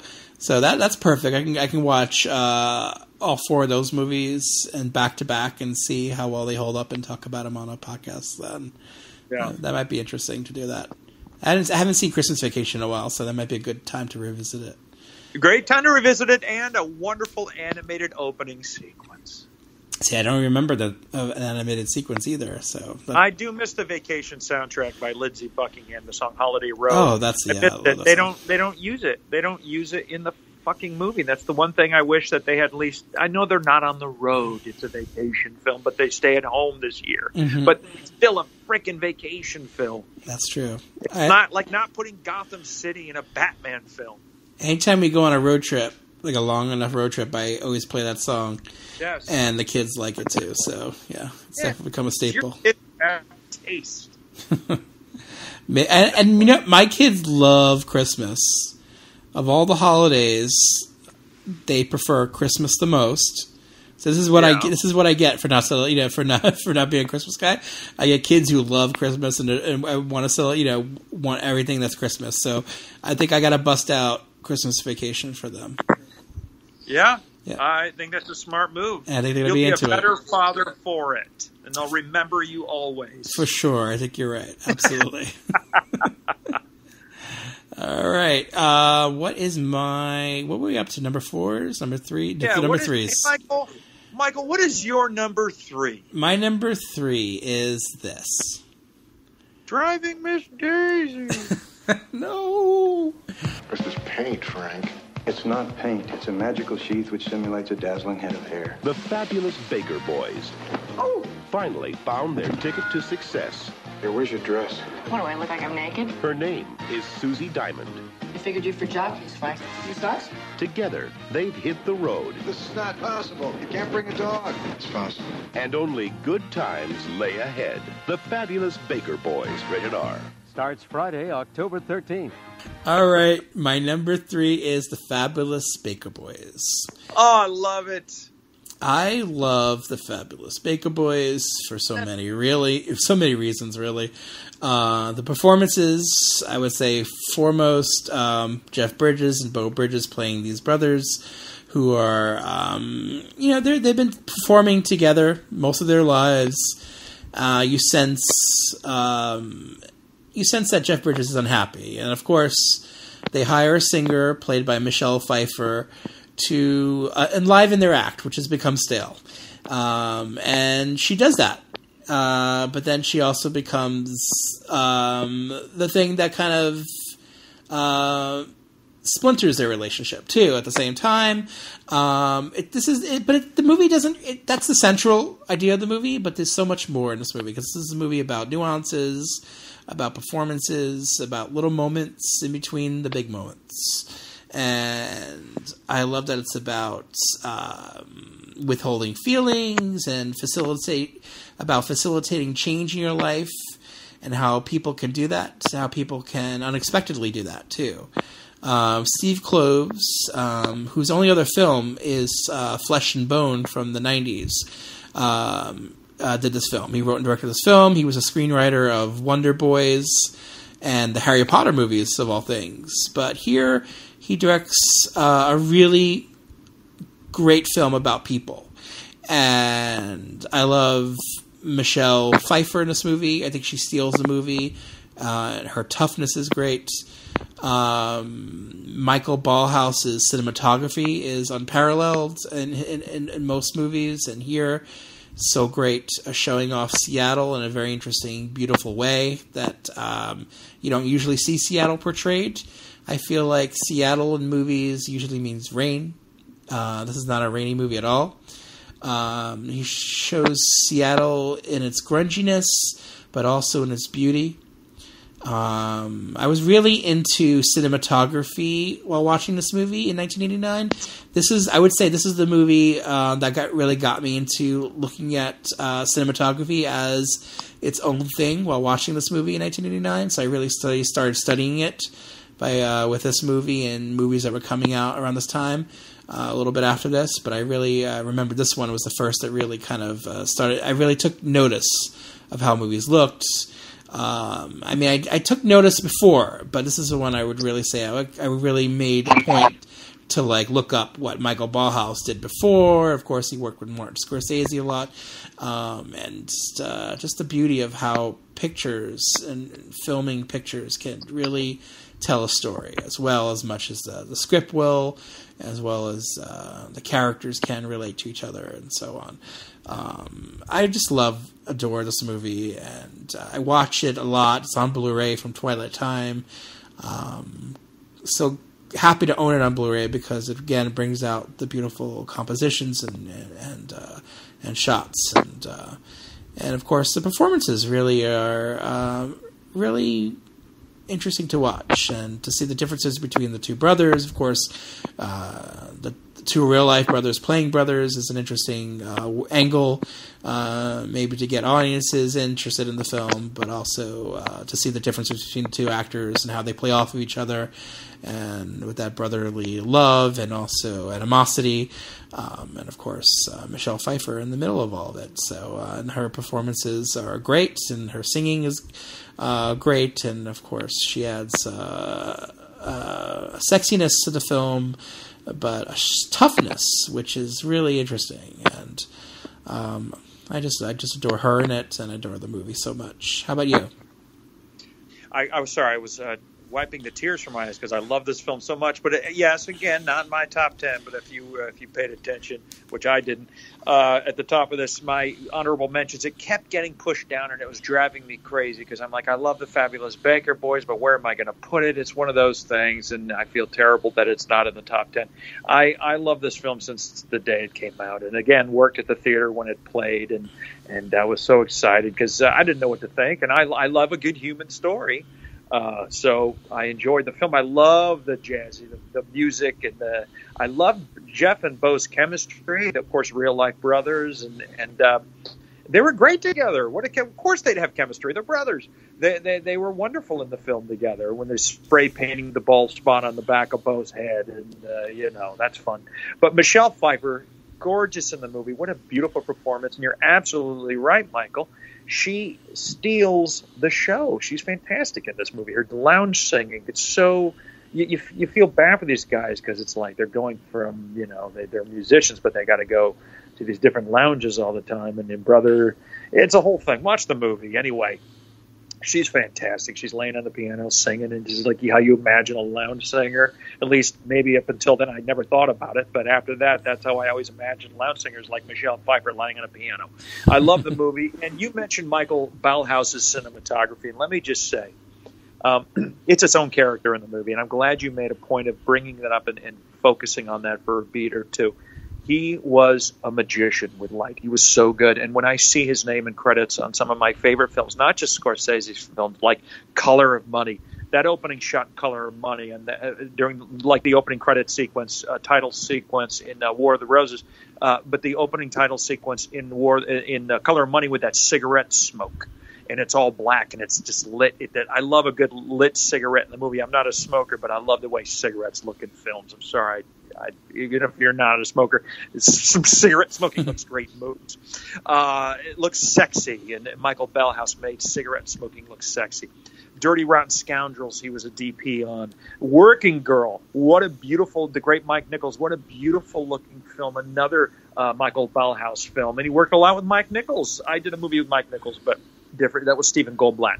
But Michael Ballhaus did Postcards from the Edge. And what about Bob, a Frank Oz movie, because he had worked with him on Dirty Rotten Scoundrels, Broadcast News, going back a little bit. I mean, and Bram Stoker's Dracula. This guy was no slouch. He was a master of light, and everything he shot looked gorgeous and epic. And I'll tell you, it's just looking at his filmography just makes me happy. It makes me want to watch these films again and realize how much I love cinema. And it's from artists like Michael Ballhaus. And it really is one of the other main reasons to watch The Fabulous Baker Boys. So good choice, Michael. Oh, thank you. And Yeah, just sometimes some films like really stick with you, and movies that maybe I wasn't the intended audience for, like a movie about adults. I was 14 when I saw it, but I really struck a chord with me and stayed with me, and I started noticing aspects of film that I really hadn't keyed in on as much. So that's why I really appreciate it, and of course, it's just so beautiful. And Michelle, man, gotta love her. Wonderful. Oh my gosh. Gotta love her. So wonderful. Wonderful. All right. Wow, that's our number 3. So our number 2s. We're number 2s. Flying through this. All right. See? Look at that. We have a budget now. Yeah. All right. We're going to wrap this up in under 3 hours. It's amazing, because I was looking at our other Skype call from August last year. It was like 4 hours. Of plus. course. But I think you and I actually took a nap while we were doing it, and you just let it play, which I think was very bold.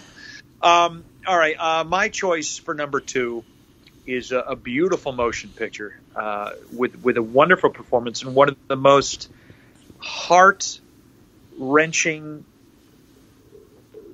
beautiful finales of any films I can think of right now. If you said, what's some of your favorite endings to movies or last scenes in a film, this is in the top 5-10 movies. Dead Poets Society, Robin Williams, the late, great Robin. Well, I got goosebumps just saying his name, because, and the fan is on me. It's blowing on me. But Robin Williams, seriously, though, it was one of my idols growing up. I got to work with him once and do some improv with him. He was a beautiful human being, and it shows in this film just what he could do. He could be hysterically funny. Just you'd be on the ground rolling with laughter and tears in your eyes, to having tears in your eyes from his performance as a dramatic actor. And a lot of comedians, if you can do comedy, you can do drama, and that's what they say. And Robin Williams was the king. And this movie will live on forever. I just wish Disney would do something better with the Blu-ray. They just kind of shot it out there without any kind. This is one of those that demands a Criterion or Shout Select, or one of that ilk, because it also has a wonderful cast of talented young men in the film, because it takes place at an all-boys school, and it has Robert Sean Leonard and Ethan Hawke and Josh Charles and the great Norman Lloyd from, was it North by Northwest? Not North by Northwest. What was Norman Lloyd in Hitchcock? Coming back to Hitchcock. Norman Lloyd was in a few Hitchcock movies, Spellbound, and anyway. Kurtwood Smith from RoboCop is in it. What a cast!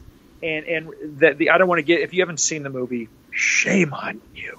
But I'm going to be nice and not give away the end. But that ending scene with the boys in Robin, and that scene at the end with the gorgeous music with the late great Maurice Jarre, who also was the composer for Witness, which I love the score to Witness. I love it, love it, love it. And Witness is my favorite drama of all time, by the way. Same director, Peter Weir, who, by the way, should have a Criterion collection of all his films, Gallipoli. And The Mosquito Coast demands to be seen. John Seale, great cinematographer, always worked with the director, I got so excited with Peter Weir. I love Peter Weir movies, and this is right up there with Witness and The Mosquito Coast as just beautiful, amazing human stories. And it's I can't say enough good things about this movie. It's just to me it's a perfect film with wonderful performances. It's heart-wrenching. It's funny at times. It's poignant. It's everything. It's cinema. And it demands better on Blu-ray.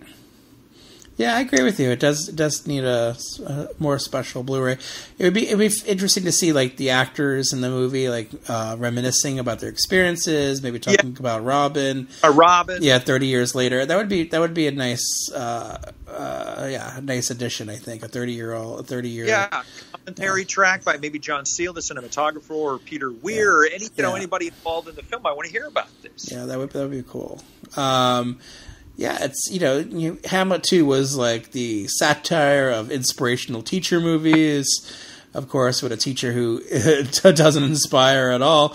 Here you have, of course, Robin Williams playing this iconic role of this inspirational teacher, and I happen to really like this movie. I think it's really well done. I think Peter Weir is one of the great directors, humanist directors. Always bringing it back to the people and the characters. Even when some of the stories get pretty big, he always brings it back and manages to make it about the people and its characters. And he does that really well here, and it's really well cast and performed and well shot. And like you said, all those ingredients. It's a well-made studio film. This was a Touchstone picture, so it had Disney behind it, so it had some budget. But they kept it. But I think Peter Weir was less interested in the money behind it and more about telling the story in the best possible way. And he did that really well in a lot of his movies. Two quick things. Yep. Yes, two quick things about Robin Williams. First, Peter Weir directed both Witness and Dead Poets Society, like I mentioned. Harrison Ford and Robin's character, both named John. That's my name. Fucking cool. The other thing is, I wanted to say this, and this when I think of Robin, I think of the last that we were in Jamaica. We had just finished the film, and we were finishing, and I went up to him and I just said, Robin, it was a blast. Thanks for doing this. Thanks for helping me out here. And he just smiled and looked, and I thought he was gonna, he had those sad eyes, those beautiful, deep, there was always something going on in his eyes, and he just looked at me. He said, "Yeah, we had a lot of laughs, didn't we?" And that's the last thing I remember Robin saying to me. And that's the way I like it, is we had a lot of laughs, didn't we? And I feel, I don't know. That's kind of what, I don't know. Maybe that's what I want on my tombstone. We had a lot of laughs, didn't we? Yeah, that's really sweet and special. So I like, that's a good story. Yeah. Thank you for sharing that. Very special man he was. And he left behind a great testament to what he could do. Definitely, for sure. I think, people were unsure of his abilities. He had done some dramatic performances before, but at this point he was definitely, he had full control over his dramatic ability, and he was so good when he turned it on, Robin, and love seeing him in that role in those performances. Great stuff. Yeah. All right, my number 2. What is my number 2? Oh, here's my number 2. All right, here it is. Went out there killing guys. Want to know how we catch him? Your guy put an ad in the singles magazine, right? We put in our own ad. He went undercover to catch a killer. I believe in animal attraction. I believe in this. Now he's either found the love of his life. She's a suspect, Frank. Or the end of it. What are you looking for? Huh? Al Pacino. Don't you move! Sea of Love. Rated R. Starts Friday at a theater near you. Come with me, John, to the Sea of Love. Oh. I love, I think we touched a little bit upon this. I love a good New York movie and a good gritty New York movie. I love good actors in a good movie and a good gritty New York movie. And then you get Al Pacino, you get Ellen Barkin playing these characters. Who are getting older, and when you get older, it's harder to put yourself out there in terms of finding romance, that sort of thing. But this is a movie about that. Of course, it's also about him trying to find a killer, and Ellen Barkin may or may not be that person, but then he finds himself connecting with her, and her connecting with him.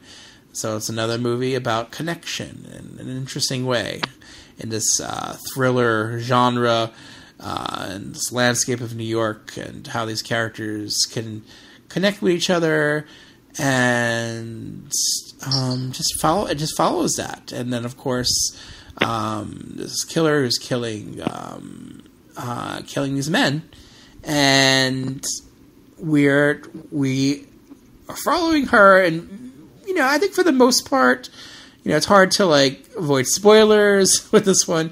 For the most part, we are interested in where their relationship goes, even though there's that undercurrent of tension of is this person a killer? Is this person not a killer? We're really in it because of the chemistry between Al Pacino and Ellen Barkin, which is very undeniable and it's very strong in this film. And Harold Becker's very crisp direction, and of course Richard Price, the great novelist and screenwriter, and Richard Price's script, giving these characters so many good words to say and interesting words to say, and I just love following these characters and seeing where the story goes.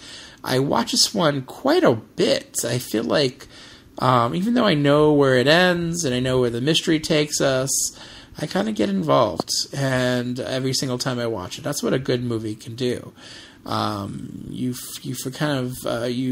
It's familiar to you, and you know where things are going. But if you can keep getting caught up in it after a lot of viewings, then you know a movie is doing something really well. And this movie works on a lot of levels. It's beautifully made, beautifully shot. But performed, and a lot of these films on my list and your list are like that. 1989, I think the late 80s you were getting kind of some flack for some films not being as strong as say the films from the late 70s, but I feel like there were a good share of these kinds of movies about people and connection, like they were doing in this late 70s or even the mid to late 70s. So I think it was still happening in the late 80s. You just kind of have to look for them. Sea of Love, a great thriller, but also a really good film about these two characters. Al Pacino, he had won the Oscar a few years later with A Scent of a Woman. Not so keen on that performance. I think it's a little bit over the top. I prefer Al Pacino when he pulls it back a little bit. I think that's when he's really strong. Here he's that character. He's a bit more reserved, and a movie like Frankie and Johnny, which is also a really strong Al Pacino performance. He's a bit like that. That's that Al Pacino I like, when he's a little bit more less over the top. I want to take a flamethrower to this podcast. Exactly. Sorry, I had to do that. My bad. Thank you. And I just love that. And I've always really liked this film, and I put it pretty high on my list because it's one of the movies of 1989 that I watch a lot, and I every time I watch it, I'm in love with it, and these two characters. How about you? This played at the theater I worked at, and I would listen to the "Come with Me." This is the second time I've sung on the. Oh boy, podcast. we're getting Do this D. That heard that every night. Multimedia, John. Yeah, and I like some dancing too. Yeah, well, I am dancing. You can't see it. It's with a welder, and like flash dancing. With hopefully you're not going. Hopefully you're not going commando for this. No, well, that's not that was 85 or 86. What was I going to say? Boy, these jokes are failing. I don't know. I can't tell. Ronnie Taylor was a cinematographer on this film, and I was just looking at some of his work while you were talking about how great the film is, and it didn't make my top 10. I don't even think it made the honorable mentions, but I saw it a few times. It played at the theater. I have fond memories of my time, that time of my life, like we've discussed. But Ronnie Taylor was a cinematographer in one of my favorite underrated films called High Road to China with Tom Selleck and Bess Armstrong. Yeah, kind of forgot about that movie. Yeah, that's a good one.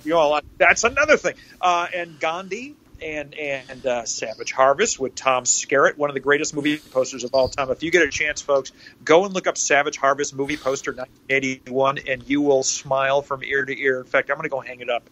It's pretty great. It's just a lion attacking this girl and ripping her clothes off, and Tom Skerritt's in it. But the director, Harold Becker, did some wonderful films. Ronnie Taylor was also a cameraman on Star Wars. Interesting. The director, Harold Becker, did a lot of interesting thrillers and things. But in the early 80s, he did one of my favorites growing up, Taps, with Timothy Hutton and Tom Cruise, and Vision Quest. With Matthew Modine. So those are two of my favorites. And so this is probably my third favorite Harold Becker. And I love John Goodman. He's a great co-star in the movie. And I always like the movie poster, too, because it has Al Pacino doing his Han Solo pose with a gun. Oh, that's right. It does that. But it does. But I enjoyed this film. I do. I just haven't seen it in a while. So good choice. It's another one I'm going to write down and revisit. Yeah, it holds up really well. You know, when I watch it, it's like it really gets New York and its vibe really well. Like, so you know how like Do the Right Thing gets Brooklyn really, really well, and this one gets really New York in a interesting way that I really like, and it feels really authentic and real, and the New York that I know and grew up with. So that's why I watch it too, because I like seeing New York from 1989 in the movie, and yeah, it's great stuff. I really dig it. Well, that's cool. It's a good choice. It's like number 2 on your list of that whole year. So that's very interesting. Yeah, in an interesting way. Good stuff. All right, I'm going to read off the rest of the list before. Wow, we have like one coming up, right? Yeah. All right. Let's see. Peter Pedro Osmond. Good God, that's a hell of a task. Okay, here goes. In no order except position number 1. His number 1 is Back to the Future 2. Favorite movie ever. Bill and Ted's Excellent Adventure, Roadhouse, The Killer, Indiana Jones and the Last Crusade, The Burbs, Lethal Weapon 2, Miracle Mile, Karate Kid 3, The Abyss, Blind Fury, Loverboy. Karate Kid 3? Sorry. Loverboy, Millennium, Leviathan, and Deep Star 6, and Gleaming the Cube. Leviathan? We didn't even touch upon that. I haven't never touched on a Leviathan before. Go ahead, sorry. I haven't seen that in a while. Roberto Diaz, What a Year, here goes. Batman, Ghostbusters 2, The Little Mermaid, The Abyss, Pet Sematary, My Left Foot, The War of the Roses, Crime and Misdemeanors, Indiana Jones and the Last Crusade, Back to the Future Part 2, The Fly, The Toxic Avenger Part 2, The Adventures of Baron Munchausen, New York Stories, Heathers, Teen Witch, Earth Girls Are Easy, Fright Night Part 2, Scenes from the Class Struggle in Beverly Hills, The Nightmare on Elm Street 5, Adventures of Milo Otis, The Big Picture, Drugstore Cowboy, and Roger and Me. Such great memories.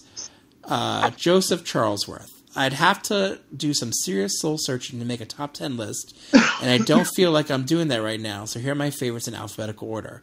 The Abyss, Back to the Future Part 2, Batman, Bill and Ted's Excellent Adventure, Blind Fury, The Burbs, Christmas Vacation, Dead Calm, Do the Right Thing, Friday the 13th Part 7, Ghostbusters, Part 8, sorry, Ghostbusters 2, Honey, I Shrunk the Kids, Indiana Jones and the Last Crusade, Intruder, Lethal Weapon 2, Leviathan, Meet the Feebles, Nightmare on Elm Street 5, Parents, Pet Sematary, Puppet Master, The Return of Swamp Thing, Shocker, Society, Tetsuo the Iron Man, UHF, and Warlock. There's probably more, but I think that's long enough. And Jason Blanco. This is a year I was finally able to venture out the projects in earnest and explore more like mainline cinema, like a little Magellan with my backpack and a decade of research, memorizing names and works of every director, writer, actor, shooter, and composer. It's one of the years I could write a dissertation on, at least as far as Asian and American cinema are concerned. It's a year that reminds me once again, plead we bring back the sax, especially to film scores. His number 10, Casualties of War, 9, Vampire's Kiss, 8, Heathers, 7, Fabulous Baker Boys, 6, Parents, 5, Roger and Me, 4, Crimes and Misdemeanors, 3, Sea of Love, 2, Do the Right Thing, and number 1, Chameleon Street. And then he has 11 through 15, When Harry Met Sally, Apartment Zero, The Mighty Quinn, Violent Cop, and Sweetie. John Woo's ridiculously influential The Killer would have been top 5 in any other year. And Jim Koof's Disorganized Crime is one of my top 3 favorite comedies of all time. Wow. Yeah, I really need to see that one. Worth mentioning, The Abyss, but director's cut.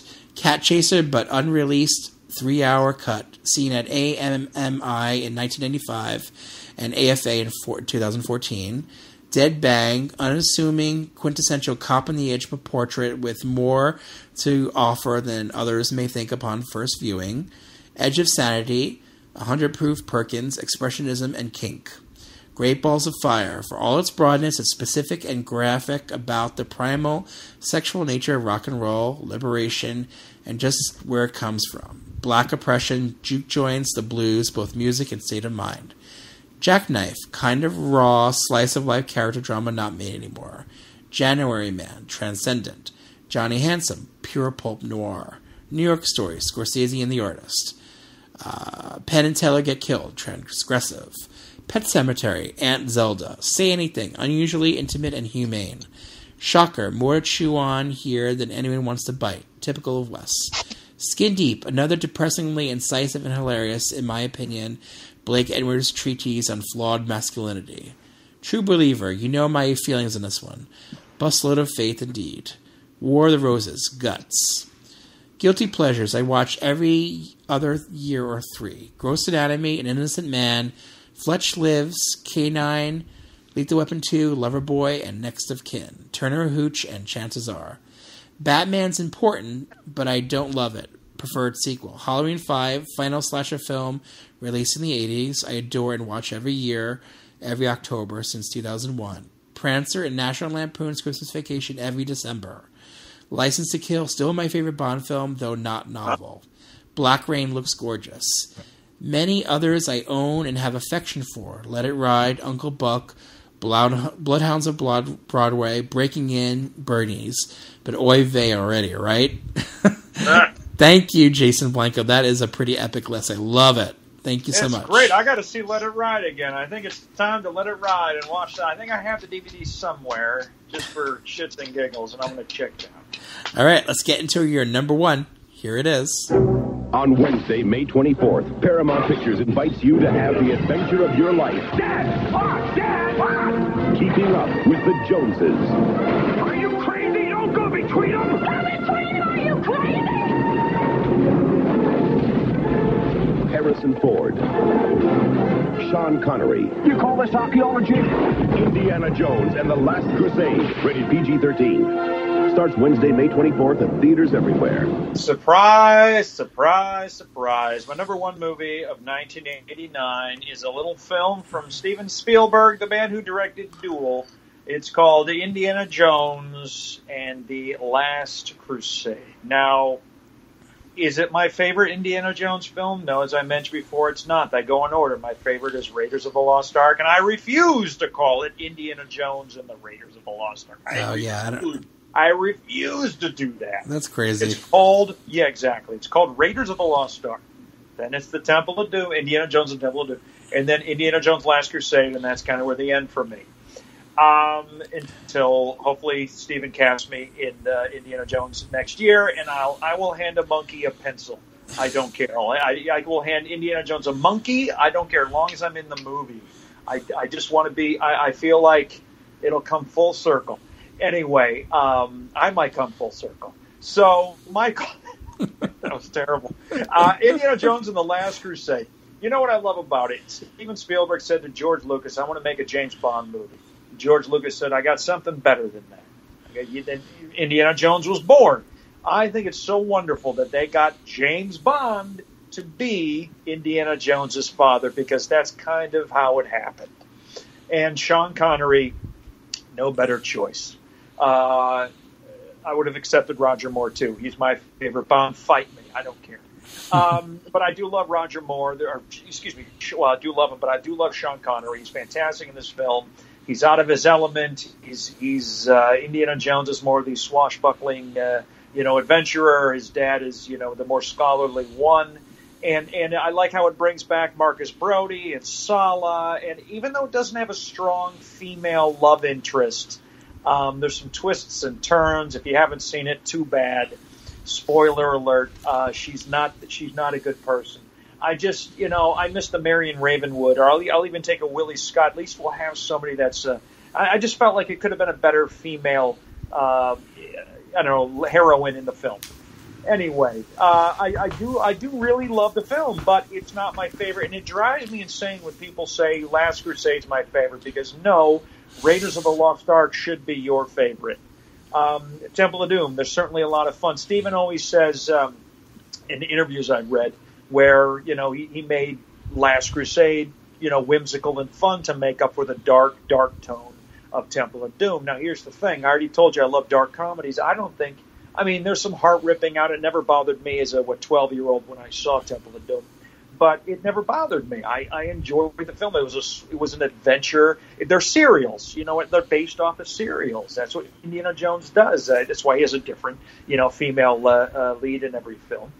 But I don't feel Temple of Doom should get the bad rap it does, and the fact that people love this film, and I think he makes it, in my opinion, and I love Steven Spielberg, and I love the film, but everybody has, different tastes. I just feel this one tries to be too much fun, and it turns into some goofy bits, making Marcus Brody kind of dim-witted. Always bothered me, and it still does. He turns into a real knucklehead, and I hate that.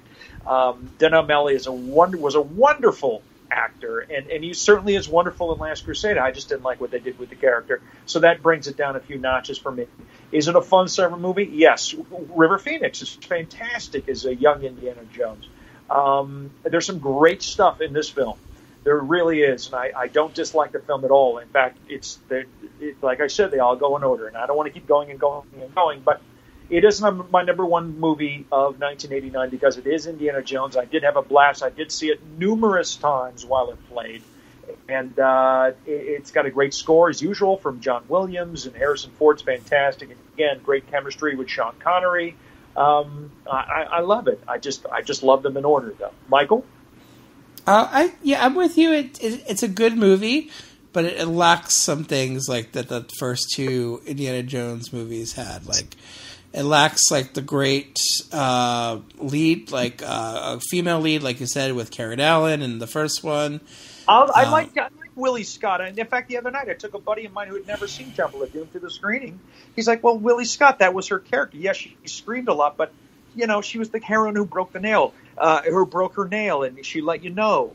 And in Raiders, no one's Karen Allen. She was badass. Mm-hmm. It's two totally different characters. You can't have in my opinion, I don't think you'd want to have two characters that are exactly the same in both films unless you brought back Marion Ravenwood. Yeah, that's what I was thinking. Maybe that would have been an interesting way to go with the third one, is to bring her back after having someone very different in the second one to bounce off of. I personally really like Kate Capshaw in part two because it adds that screwball comedy element. I know what they were going for because that was a time period for it. They were going for the ditzy screwball comedy, the blonde, and then having that rapport between the leading man and the woman he can't stand but also falls in love with. I totally get what they were going for with part two. That's why I like part two so much, because I enjoy not just the adventures and all that stuff, but also the references. The references to cinema past, and there's a lot of them in part two. Part three, they're there too. It just not quite. It doesn't quite come together. Like you said, it has some goofiness. There's a lot of banter. It's definitely like a banter between father and son, a banter between the characters, and it goes a little bit too far, maybe like you said, to make it lighter in tone, which is fine. But we like darker films as well. He doesn't have to apologize for Temple of Doom. No, not at all, because again, it's my favorite Indiana Jones movie. So Raiders, but I'll let it go. No, I mean I love Raiders too, but and I think in some ways Raiders is the better film, but I enjoy Temple of Doom so much. It's fun. So 3 kind of misses the mark in terms of stacking up to those two films, but as a film on its own, it's pretty damn entertaining. So I can't fault it for trying to compare it, but inevitable with sequels, you will compare them. That's the way it goes. But I enjoy it for sure. Do you think? In brief, we all know Crystal Skull wasn't what everybody wanted. They're planning on shooting next year, from what I've heard. Steven Spielberg, George Lucas, and I don't know who's writing it at this point, but it's now a Disney thing and all that. Do you think they should do it or not? Do I personally think? I think at this point, I don't know. I really feel like reviving. I mean, it worked to revive Star Wars, right? So they're probably thinking maybe it's worth reviving Indiana Jones. Disney I don't know. I think to me the first two films are so strong. They got progressively weaker after that, so maybe it's not a good sign to do that, but that's just me. Well, I hope they do, and I hope I get to hand Indiana Jones a monkey. Well, for that reason alone, they should do it. If you could be in one, for sure. Yes, that's my dream. I'd love to see. I'd love to see Tom Hanks in one too. Why not? Well, his son Chet was in the kid in Crystal Skull when Indy and Shia LaBeouf slid on the ground through the library, and the one student says, "Hey, Dr. Jones, that was Tom's son." So he got close there. There you go. But I know he does enjoy those films, and he knows I love Raiders and all those films, and so does Steven Spielberg. So I've already expressed my love of. In fact, he signed a movie poster for me. He signed my Jaws poster on one film. We did Bridge of Spies together in the post. He cast me in both of those, small roles, but they weren't small to me because Steven Spielberg did it. And I'm not trying to brag. I'm just pointing out that he signed Jaws and the Raiders of the Lost Ark for me. But Raiders of the Lost Ark is my favorite film of all time. It's my favorite, series of films of all time. I think they're each wonderful in their own ways. Whatever order you want, whatever order you choose, it's your choice. But I still think you're wrong if you think Last Crusade. Well, the other two. Crystal Skull is obviously the best of them. So there you go, Michael. I think the phone. I can't hear you right. Something's going on. I'm kidding. But Last Crusade, certainly some wonderful memories, and Drew Struzan did some beautiful poster art for those films. You should look it up. Some really wonderful, iconic, obviously iconic, yeah, photos. Yeah, posters. Yeah, I mean, everything about those movies are just so cinematic. Steven Spielberg is the king of summer and of those films, and I just love them. I just love them. Yeah, he definitely made event films in that time period, and you look forward to them because you knew you were going to be in for some fun. His new they just released a still yesterday for West Side Story, which they started shooting a few weeks ago, and it looks kind of cool. Yeah, I mean, I like the actor in that one. I'm not keen on a remake of West Side Story, to be honest, but I like Ansel. He's a good choice. Ansel, he's fantastic. I'm looking to see what he does. Look at the musical number from Temple of Doom, which he opened with Kate Capshaw singing "Anything Goes." Was that Mandarin? And then look at the dance, which, by the way, 1941, Steven Spielberg film that tanked. But I'll tell you, it's one of my favorites. What a cast! John Belushi and everybody. Look at that dance number in that movie where everybody's there's people everywhere, and they're dancing. I'm like, you could see there's always been those roots of Steven wanting to do a full-fledged musical. Yeah, I'm glad he got to do his musical, and I think he knows enough about the history of cinema and proper way of filming dance to pull it off. So here's my thing. He's made so many movies for the audiences over the years. He should make something for himself he did Schindler's List, so I guess that would be. But this, which is a beautiful, beautiful, gorgeous movie and heartbreaking and wonderful. But I'm glad he gets to do something that's, that makes him happy too. I mean, what am I talking about? I'm sure they all have. But he was making movies for a while that were like, Indiana Jones, what the hell am I talking about? He's making a movie that he really wants to make, and I think that's important. That's cool, definitely. Does that make sense? It does, definitely. Yeah. I think I summed it up. All right, here is my number one. Coming soon, Randy Quaid, Mary Beth Hurt, Sandy Dennis, and director Bob Balaban bring you a fresh look at family life.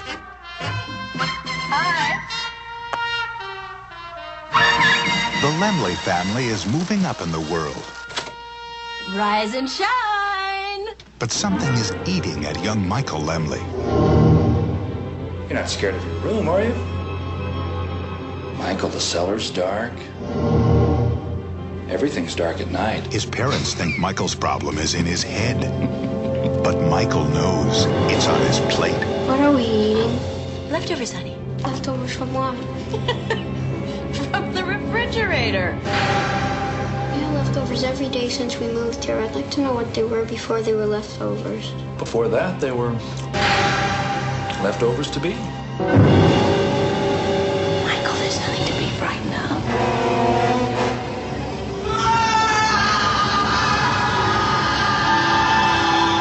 Now, there's a new name for terror. Parents. content. Okay, in January of 1989, this little movie came out called Parents. I went to see it, and I saw it along with I'm Gonna Get You, Sucker. Which is wonderful. Yeah, which is wonderful. And I didn't know what to expect. I knew it was a kind of a horror movie, maybe a comedy. It was definitely played up as a comedy horror. And it's definitely that. It's definitely a very dark comedy, but also pretty damn fucking scary in a way. This is a movie about a lot of things. I would say the fear of the unknown and innocence lost are some of the central themes of this movie. About a kid. The movie's mostly told through this kid's point of view.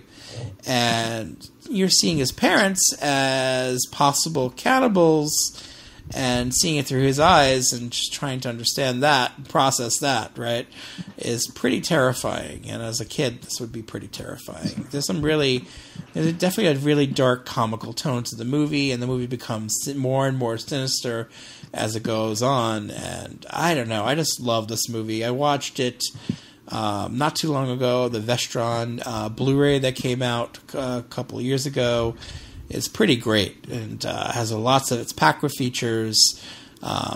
You really get the sense of what the filmmaker, in this case the actor Bob Balaban, directed this film. You really get the sense of what he was going for with it, down to the details and the art direction and the set decoration. There's so many personal touches.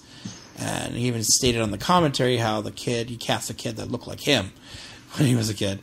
And he really wanted to set an interesting tone that not a lot of movies were doing. I would say Heathers was doing a dark comic tone as well, maybe more of an outright comedy with Heathers here, bordering on comedy and horror in a very interesting way. And there was some really interesting films coming out of this late 80s period. Again, you had to look for them. You had to kind of keep your eyes open, or kind of discover them on home video or on cable as they were coming out. This didn't do very well. This made $870,000, but a small budgeted film, $1.8 million budget. So it eventually turned a profit when it hit home video and a cable, of course. So that's when most people found it. And I'm not sure what people think of this film. I know it has I know there are some people who it's become a cult classic over the years for some people. I don't think it's a movie for everyone, because it goes to some really dark, weird places. But to me, it's the kind of distillation of what a director can do. Taking his point of view, putting it out there on the screen, and whether you like it or not, this is kind of what he was presenting, where people were ready for it or not. The performances are really good across the board. Randy Quaid, Mary Beth Hurt, the little kid who was like an unknown actor, did a really good job playing the scared little boy who just couldn't know what to make of his parents. And I just adore this movie. I think it's really special, and it's a little movie that really just makes me excited about what movies can do, and how a little movie on a small budget can really affect me, and that's why I love it. That's why it's my number one today. Have you ever seen it? I knew you were going to ask me that. I saw it once, I don't know how many years ago, not that long ago, and I said, well, I like dark comedy, I like coffee dark, but I like a medium roast. This was dark. For me, it's a little too out there, I guess, for lack of better words.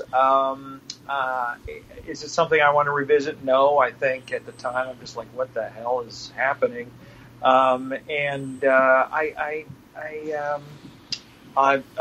It's your number one. It's kooky.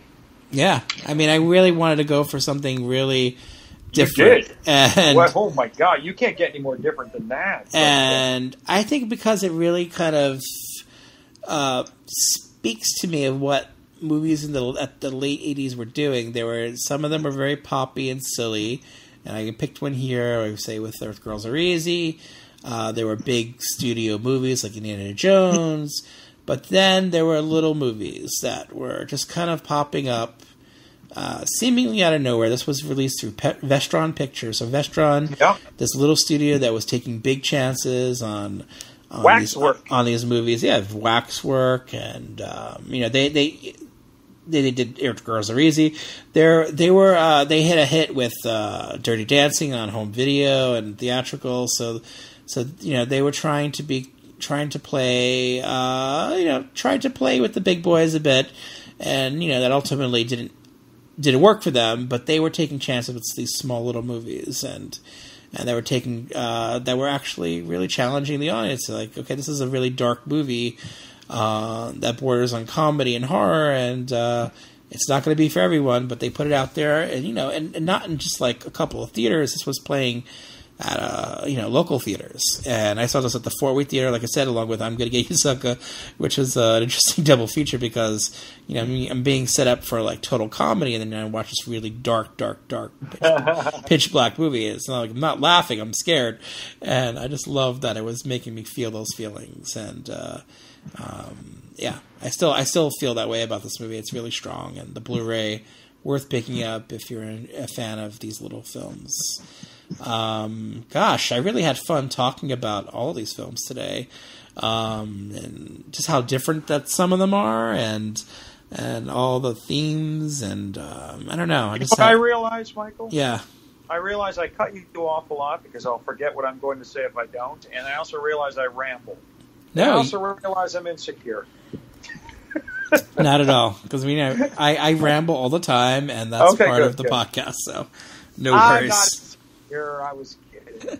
Anyway, how was I? Was I okay? You were great. I'm kidding. No, Parents, really interesting, and that's I was looking at your list. I was listening to your list, looking at mine. I'm like, man, mine are just so commercial. My movies, and you're like going with these, but we also didn't want to have the same titles in our lists. No, I made it a point to to not have repeats, and that's why I took some chances with my list and just went off the beaten track a little bit because I enjoyed doing that, and great. This gives me an opportunity to do that, and because I've discussed quite a few 1989 movies before. So I got to pick some little movies that I wouldn't normally talk about, which is great. But also I enjoyed talking about like a lot of your movies, like Roadhouse, War of the Roses. So many. I get so excited when I get to. I notice like movies. I get so excited. I'm like, oh my god! Wait till we get to India. I'm going to have to explain that it's number one because it's Indiana Jones, and I don't want to get into that again. But again, I know what you mean, and I loved your list, and it was very interesting. And there's a few in there that I wrote down, as always, that I want to visit, because sometimes I'll be sitting, and it's really interesting. Those of us who have a lot of movies, and I'm sure people who listen to this have a huge collection of films, not just streaming, which I don't agree with either, but sometimes it's the only way you can like watch noises off in HD. But have large Blu-ray and DVD or VHS collections or Laserdisc or whatever, but you usually can't find anything to watch. Mm-hmm. But now, is it just me? I'm like, you have 1,000 movies at your fingertips or more, several thousand. You're like, there's nothing I try to write down things that I want to check out so I can just go to that list and just pull it. I tried to watch Summer Lovers the other night because I got that sale on Blu-rays a few months ago. And what the hell was that movie? It was just an excuse to go to Greece and look at everybody naked. I mean, it's just everybody was nude in Greece. Well, what's the movie about? That's what it's about. I guess that's before the internet. So that's what's great about it. It's an odd film with some great 80s music. I realized that, and a lot of action. And beautiful people. So that sounds good to me.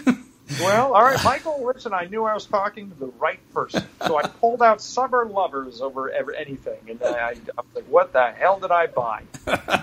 Anyway, no more blind buys. And disco music. Not disco, but like music of that time. Yeah, it was great.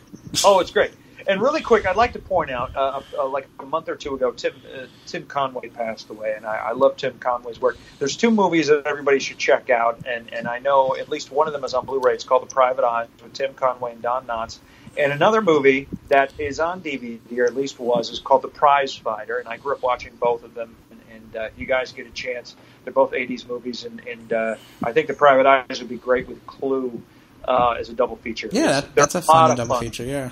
A lot of fun. And The Prize Fighter, Tim Conway's a boxer, and Don Knotts is kind of like Mickey from Rocky, but not as, he's Don Knotts. Right. It's a lot of fun. So I just wanted to point out the great Tim Conway passed, and everybody should check out those couple of films. For sure.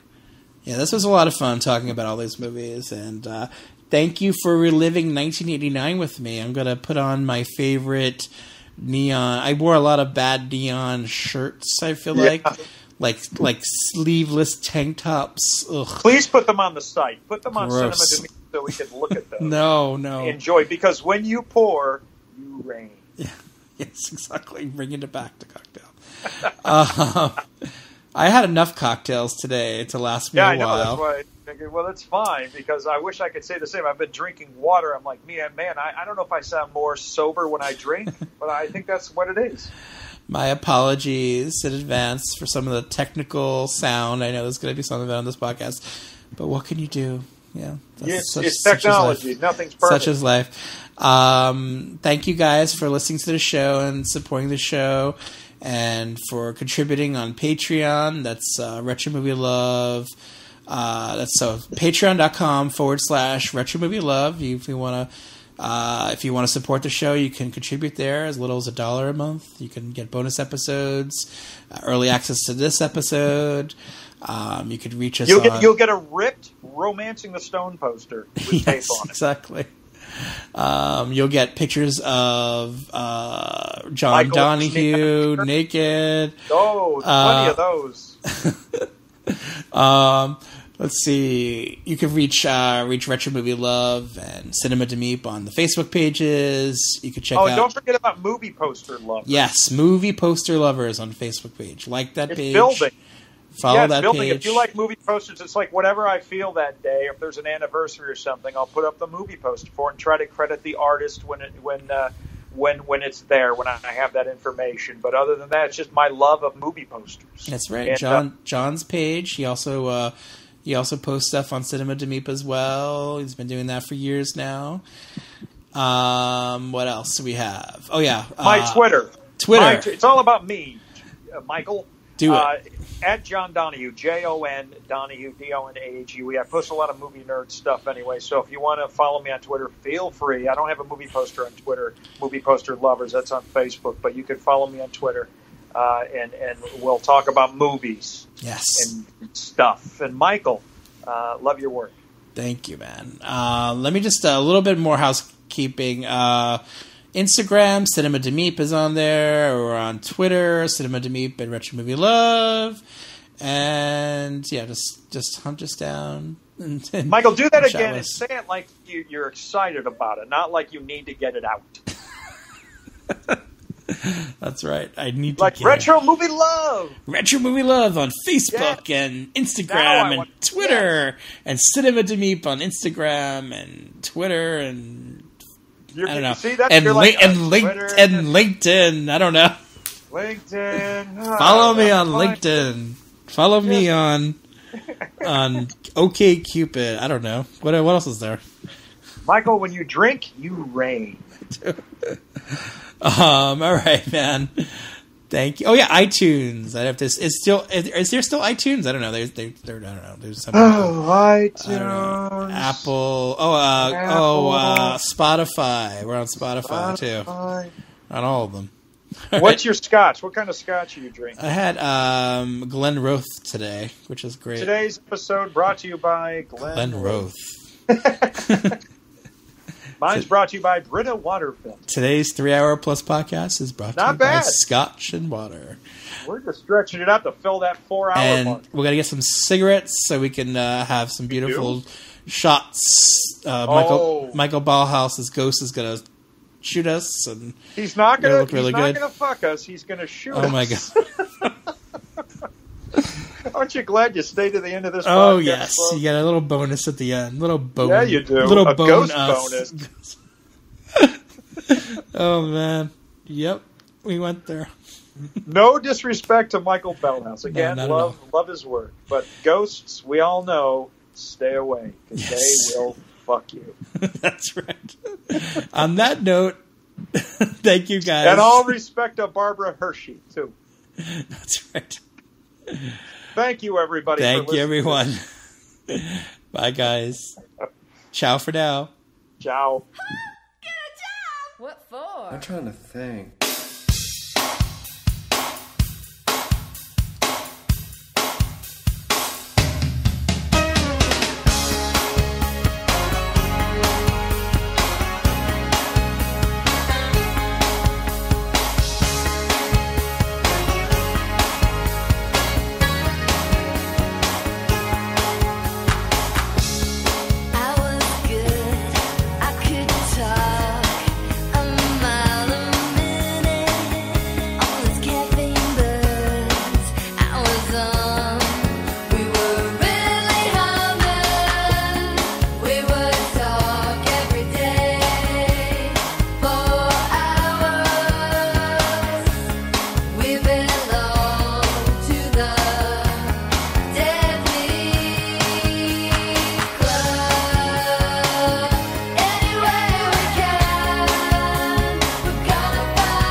He knows it.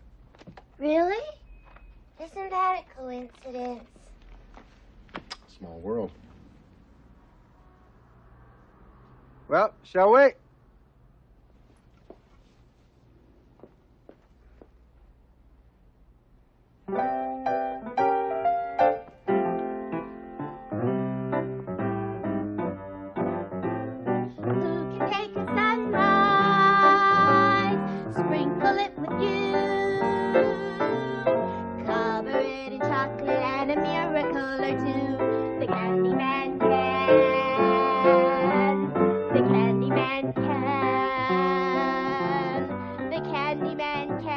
Thank you, Miss Moran. That's enough. It makes the world taste good. Miss Moran. Miss Moran.